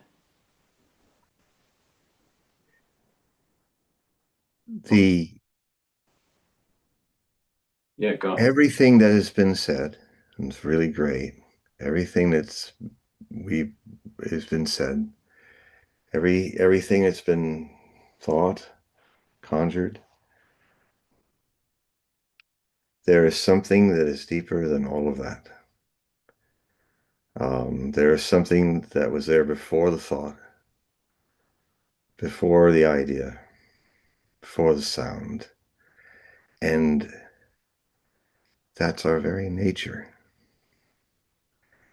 And what I observe in myself and others, and even in this dialogue, is and it's not a right or wrong thing. It's simply a process that is outside of the source. And the process is that it's because everything that has been thought about it, everything that you guys have been discussing, are things moving in time. But at no time, and that's what my contribution to, I don't know if people noticed it or not, some might, why I just spontaneously got into that place of not thinking, to bring that element into this debate or this discussion. Something that, if you become aware of it, it is your eternity. And And what it helps you see is the more, and the beauty of living in a body and creating in this world is that it's moving to create more and more things, new thoughts, and it's wonderful. It's a play. The Hindus call it lila. The existence, the existence is a great play. The core existence, timelessness, playing in form, playing in theorems and ideas, and trying our utmost to understand with a capacity that those things living in time, mind, movement, thought, emotions, bodies, temporality, are things that come off of it, but the source of it is not these things. The ability to relax into that which does not think, does not even exist, because existence also is a prison. To not exist or to exist, two sides of the same coin are held by that which has no hand. To Even though I talk so much about the world and other things, my other side, my spiritual life, is trying to kind of give you a Zen experience where um, there's something far deeper, that if the body mind vehicle is in harmony with that, um, you know, it's almost impossible to describe what I'm saying, because everything I can only hint. I can hint in time of something that's timeless. And as much as uh, all these theories are wonderful, and I watch my mind thinking of these things too, and all the elaborate wonders of it, it can be very easy to forget the center of all of it. And because, the play takes you. And trying to find the knack of being taken, but totally taken, but without being identified, where it goes, is the path that I'm on. Because identify comes from the word identity, which fundamentally comes back to the word idios, which means one who is under the illusion of being separate from the entire godliness. And in a more vulgar term, it's called being an idiot. And so, there's nothing wrong with being an idiot. It's the basic nature of the third, the lower material part of this, that has a sense of knowing when dying is coming, and that explains very well how people have a presentiment of death coming. Sometimes it happens that you have a presentiment of that you're about to die, but it's a potential, like what happened to me when I was going to step out and drive down to Long Beach to see my girlfriend in Laguna Beach. I was a sannyas, just new disciple too, and suddenly I had this huge premonition that I was going to die. That what I was about to do was going to head. I felt like there was a boot that was so big, and I was such a small little ant that I can't even see it when it crushes me. And I'm standing at the threshold of the door, and I said to my mother, who was also sannyas, and I said, I think I'm going to die, something, and I don't know what to do. I felt so helpless, and then some invisible force pushed me out of the door. And it's an interesting thing, because 40 minutes later, in Long Beach, California, as I was passing legally through a green light, a man in a huge boat of a station wagon hit my two-door Maverick Ford at 55 miles an hour and T-boned me right in the driver's door. And I was given up for being dead for 20 minutes as they worked on the other man. And but I wasn't dead.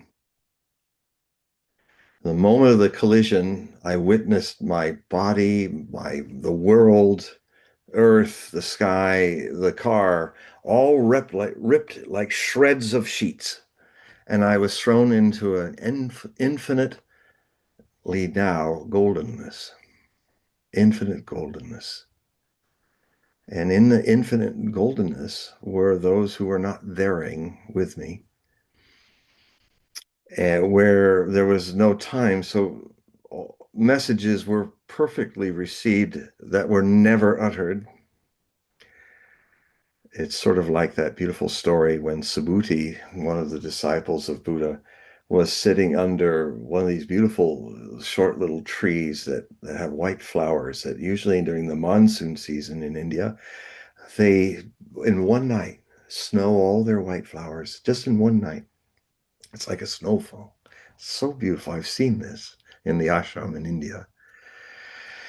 And so he's sitting there, and there are presences there that are not there at all, who are contacting him with nothing said, and nothing was heard, but things were transmitted perfectly. And if I were to put them in a time frame, a time mind frame, this is a discussion that they never had. Those who never spoke to Subhuti said, um, we want to thank you for your beautiful discourse on silence. And he never replied, but I haven't said anything. And they never heard him say it, and they responded, that's why it was so beautiful.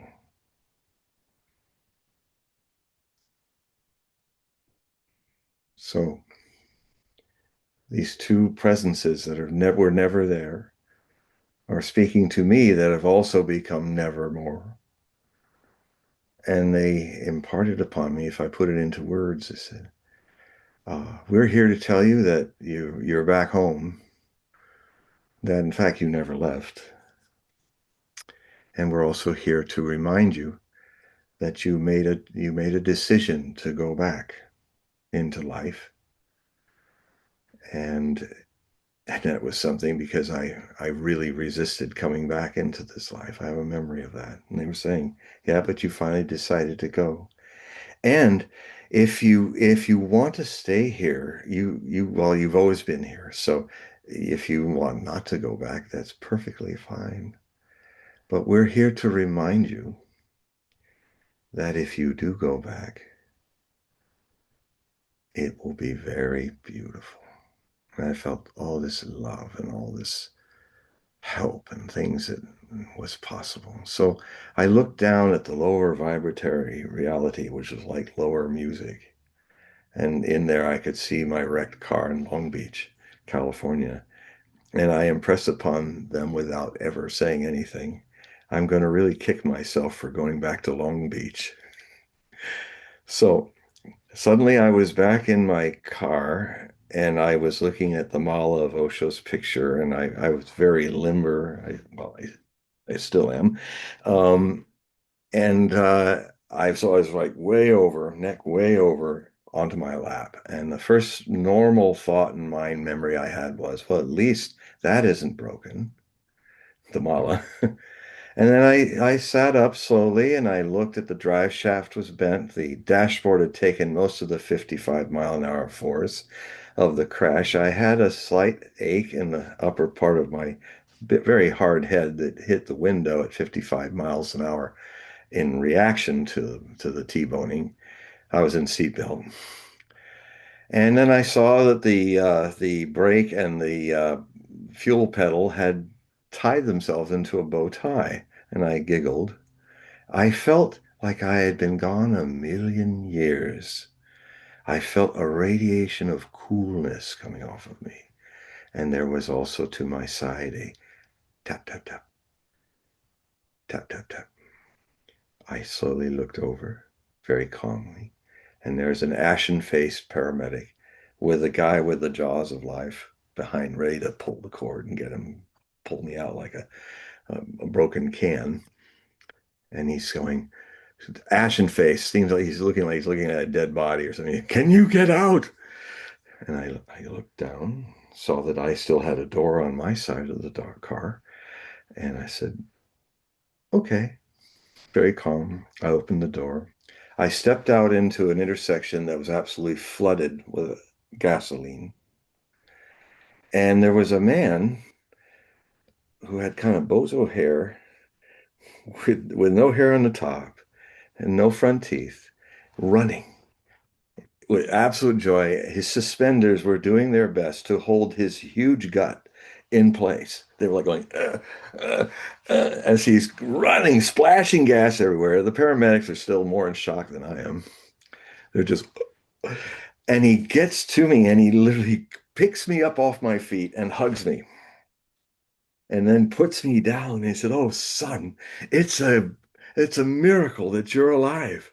And he grabbed my mala and he ran his hands up and down and he said, "Dem sure good beads." And I looked and I said, "Yes, they are." And it was through him that I later found out what happened in the 20 minutes that I had missing. What had happened is the car hit me, and when they saw me, my I was absolutely white as a sheet. My neck was way far over. They didn't know how double jointed I am, and they thought, "Oh my God, his neck's been snapped by the collision." And even the paramedics thought I was dead, and maybe I was for a bit. And they started working on the guy who was kind of a poor guy, he was a three-time loser. He was an illegal alien driving his brother's car without a license. And they even tried to, even tried to, with all the witnesses, they tried to sue me for actually running the light, which they had done, what he had done. That didn't go anywhere. So, so anyway, it was through the man from Ohio that was on his vacation. He's the one that called in the paramedics and the police guy to be there, a cop. And uh and then they're looking and they've given me up. I'm dead. That guy's dead. And then suddenly they saw me moving. It was like you said, it was like Lazarus was coming out, you know. And people, oh my God, he's alive. And so I'm moving and suddenly I got my head up and looking around and then they had another shock when I walked out into the gasoline because I'm dressed as a Swami from India. You know, I have this fuchsia maroon robe and this big beads, and you know, I'm stepped right out of an ashram, and so it was like, my God, who is this guy? And um, so that accident was one of three brushes with death I had within a 2 month period. 3 days later, I had the third. I won't talk about that, maybe another time. But um, I it when I was out in the golden infiniteness, I saw all the potentials of the next few hundred years. And I thought maybe that I would last that long, but I know my body won't do that. But it was like, so in a way, my work kind of comes from this. Things drop in there effortlessly that were open to me in that one kind of eternal nothingness moment in the golden infiniteness. And and so I've never been quite in my body. It's like, you know, kind of got eyes in the back of my head, eyes in my fingertips. I mean, it's like it's a little, it's beautiful actually. Um, so these, it's from experiences like that where flew beyond experience, beyond time, that I take back to me in this world something I want to share with everyone, even if it's just me being quiet as you guys are talking. This thing which it doesn't exist at all, and that it was makes it perfectly free, because existence is a concept, you know. Non-existence cannot exist without existence as a concept. So there are two concepts, two sides of something that are outside of that no mindfulness that witnesses it. So um, I guess this would be called the Turiya, glimpses of the Turiya, the fourth state of samadhi. I don't know. Um, so, I mean, in a way, sometimes I feel more and more I begin to understand when Emperor Wu asked Bodhidharma with his big eyes, with no eyelids, and like a lion, very terrifying Buddha, but amazing Buddha. And the emperor said to him, "Who are you?" And he said, "No knowing." See, the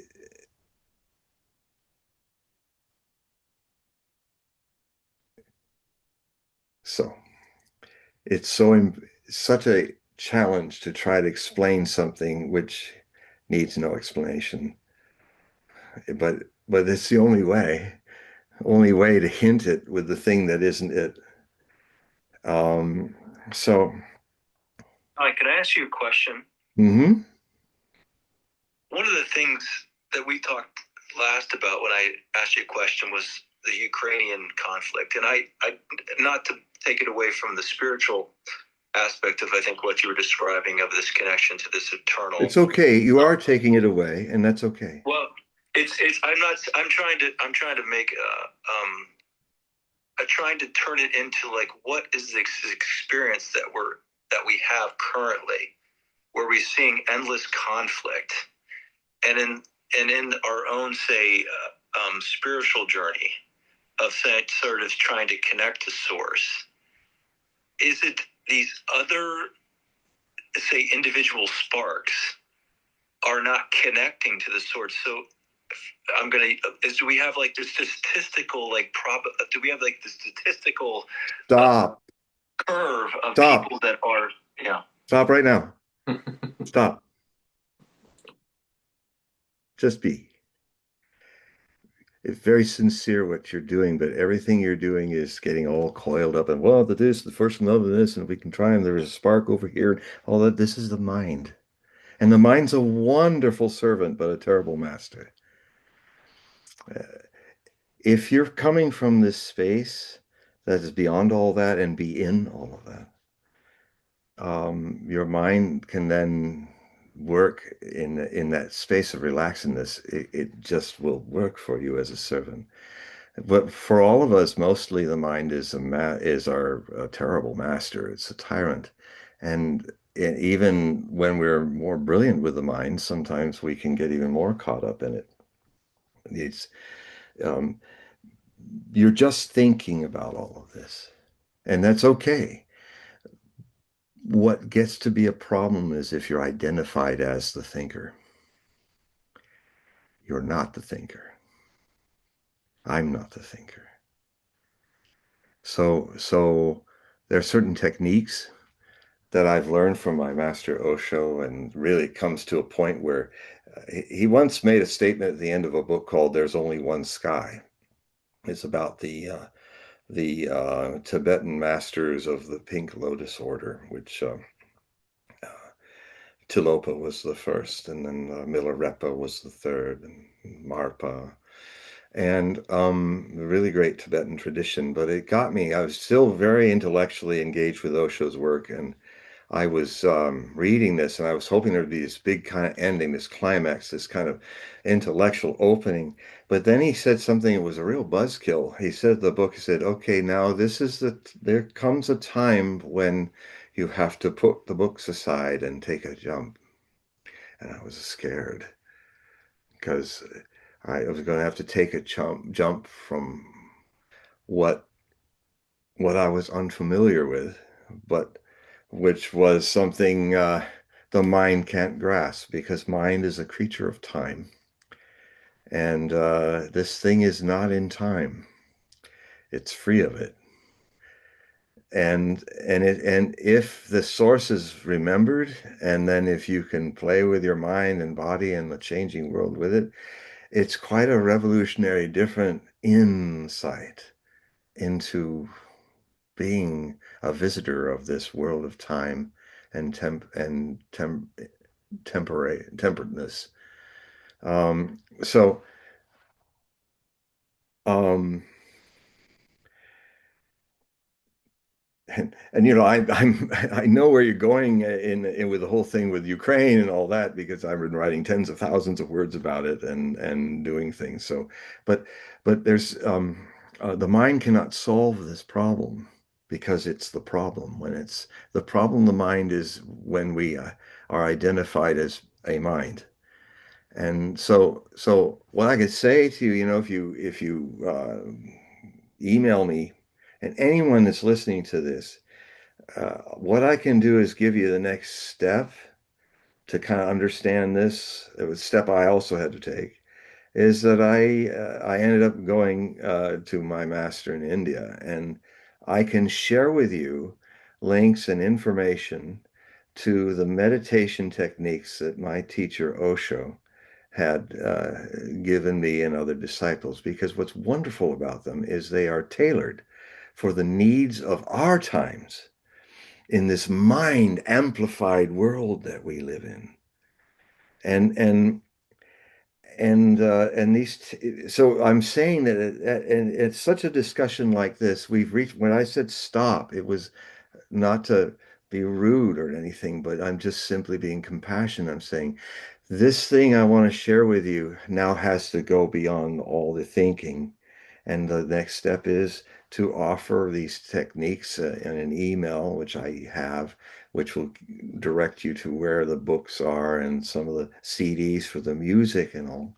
And to start to experiment with these techniques, which will create a climate that will bring you closer to being a witness of the mind than being centered in the mind.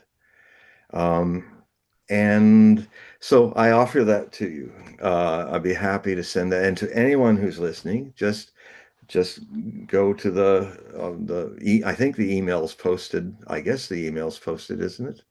My email is on the page. I have links in the description to your website. Yeah.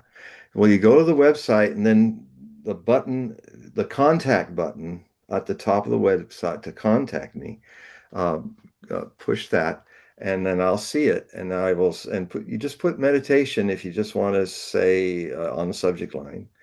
And I will send you, as soon as I see it, I will send you this information. And then you can try these things out. And then I can kind of help you at times to go into this whole other world of timelessness that is the center of all things.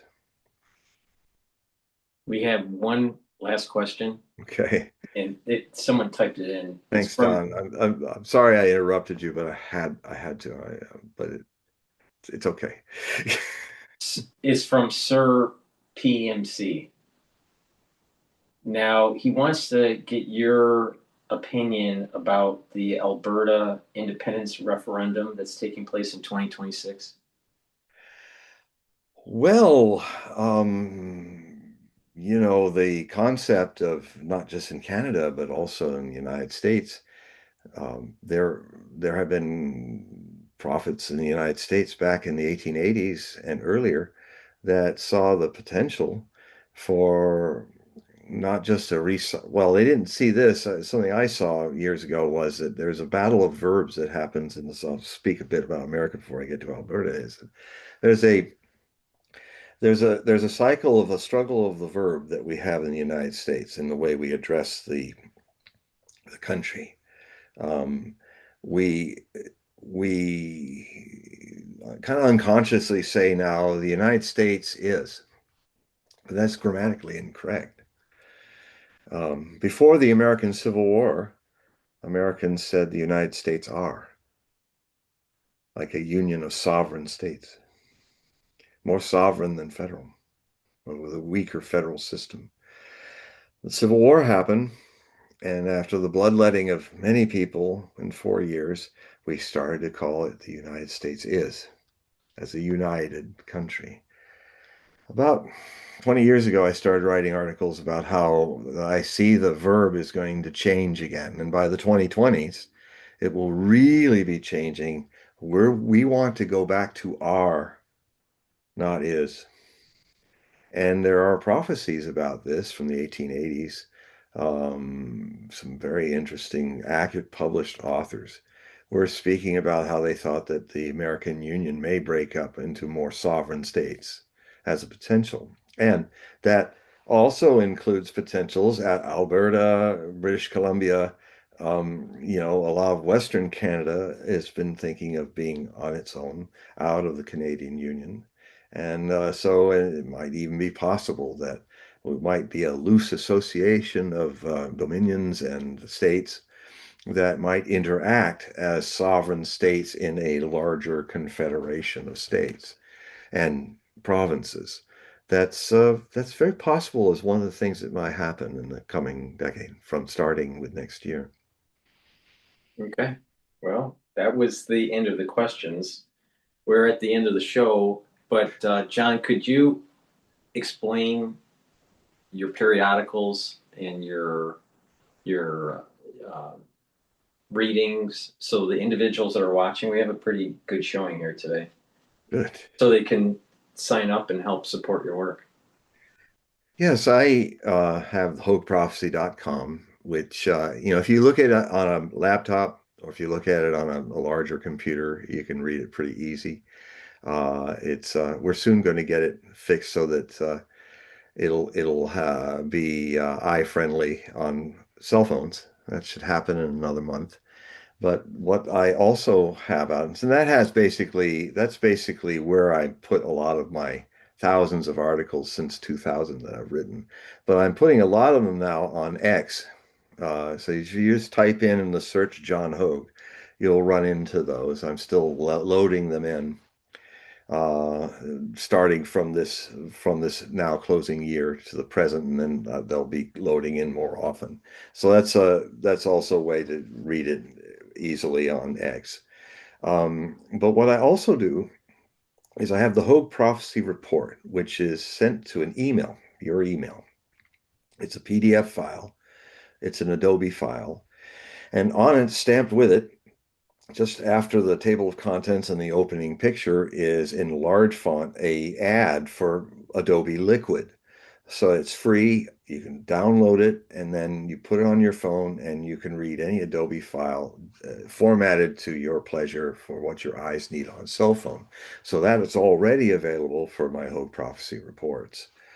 And anybody who gets subscribes to it, because when you go to my website, you will see samples, free samples of articles, Hogue Prophecy articles, and with links to how you can become an automatic payee, five or a little more every month. It automatically goes to me so I can keep this going. Or you can do it all as a $60 donation for 1 year. And then I send you these. They kind of come out when they come out, roughly a bi-monthly delivery. Um, and they're fully illustrated, and they're some amazing articles. And anybody that wants to join it now, I had a whole bank of articles I did about John Brown and Charlie Kirk and the parallels between them and the potential future of a catalyzation of some civil war. And these articles really were a big hit. And so I'm going to make sure that the last sending I did in December will also be given to you free. And so, so these are two things I have there. And also, if you go to HogueProphecy.com, right at the top, you'll see a little blurb about get a reading, a Hogue reading. And these readings are about 2 hours. Around 5 p.m., although I can arrange for outside of the United States for different times in Australia and Europe and other places. But this is where you have a one-on-one with me with this background and not so messy. I was busy translating, so I've got all my translation books scattered all over the place. So yeah, you could and then have a one-on-one reading with me, which would have a little bit of astrology that you can get a free astrology chart from astro.com, which has a really clear, nice way of looking at the aspectarian and all for me to help you and look at that. And then I also use the tarot and also use other divination techniques. And it's a lot of fun. And everybody that does it with me are having a marvelous time with it, and time really flies.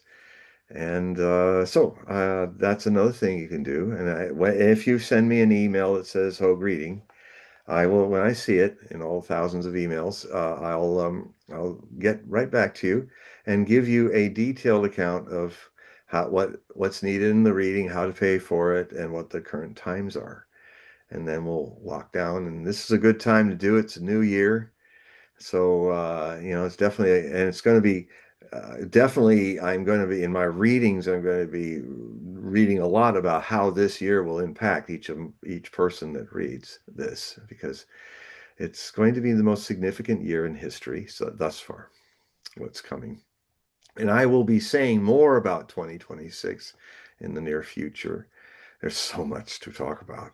I'm still just outlining the things that I'm going to be talking about. So yeah, so that's hopefully you'll have a reading with me. It'd be wonderful to meet you in glorious 2D.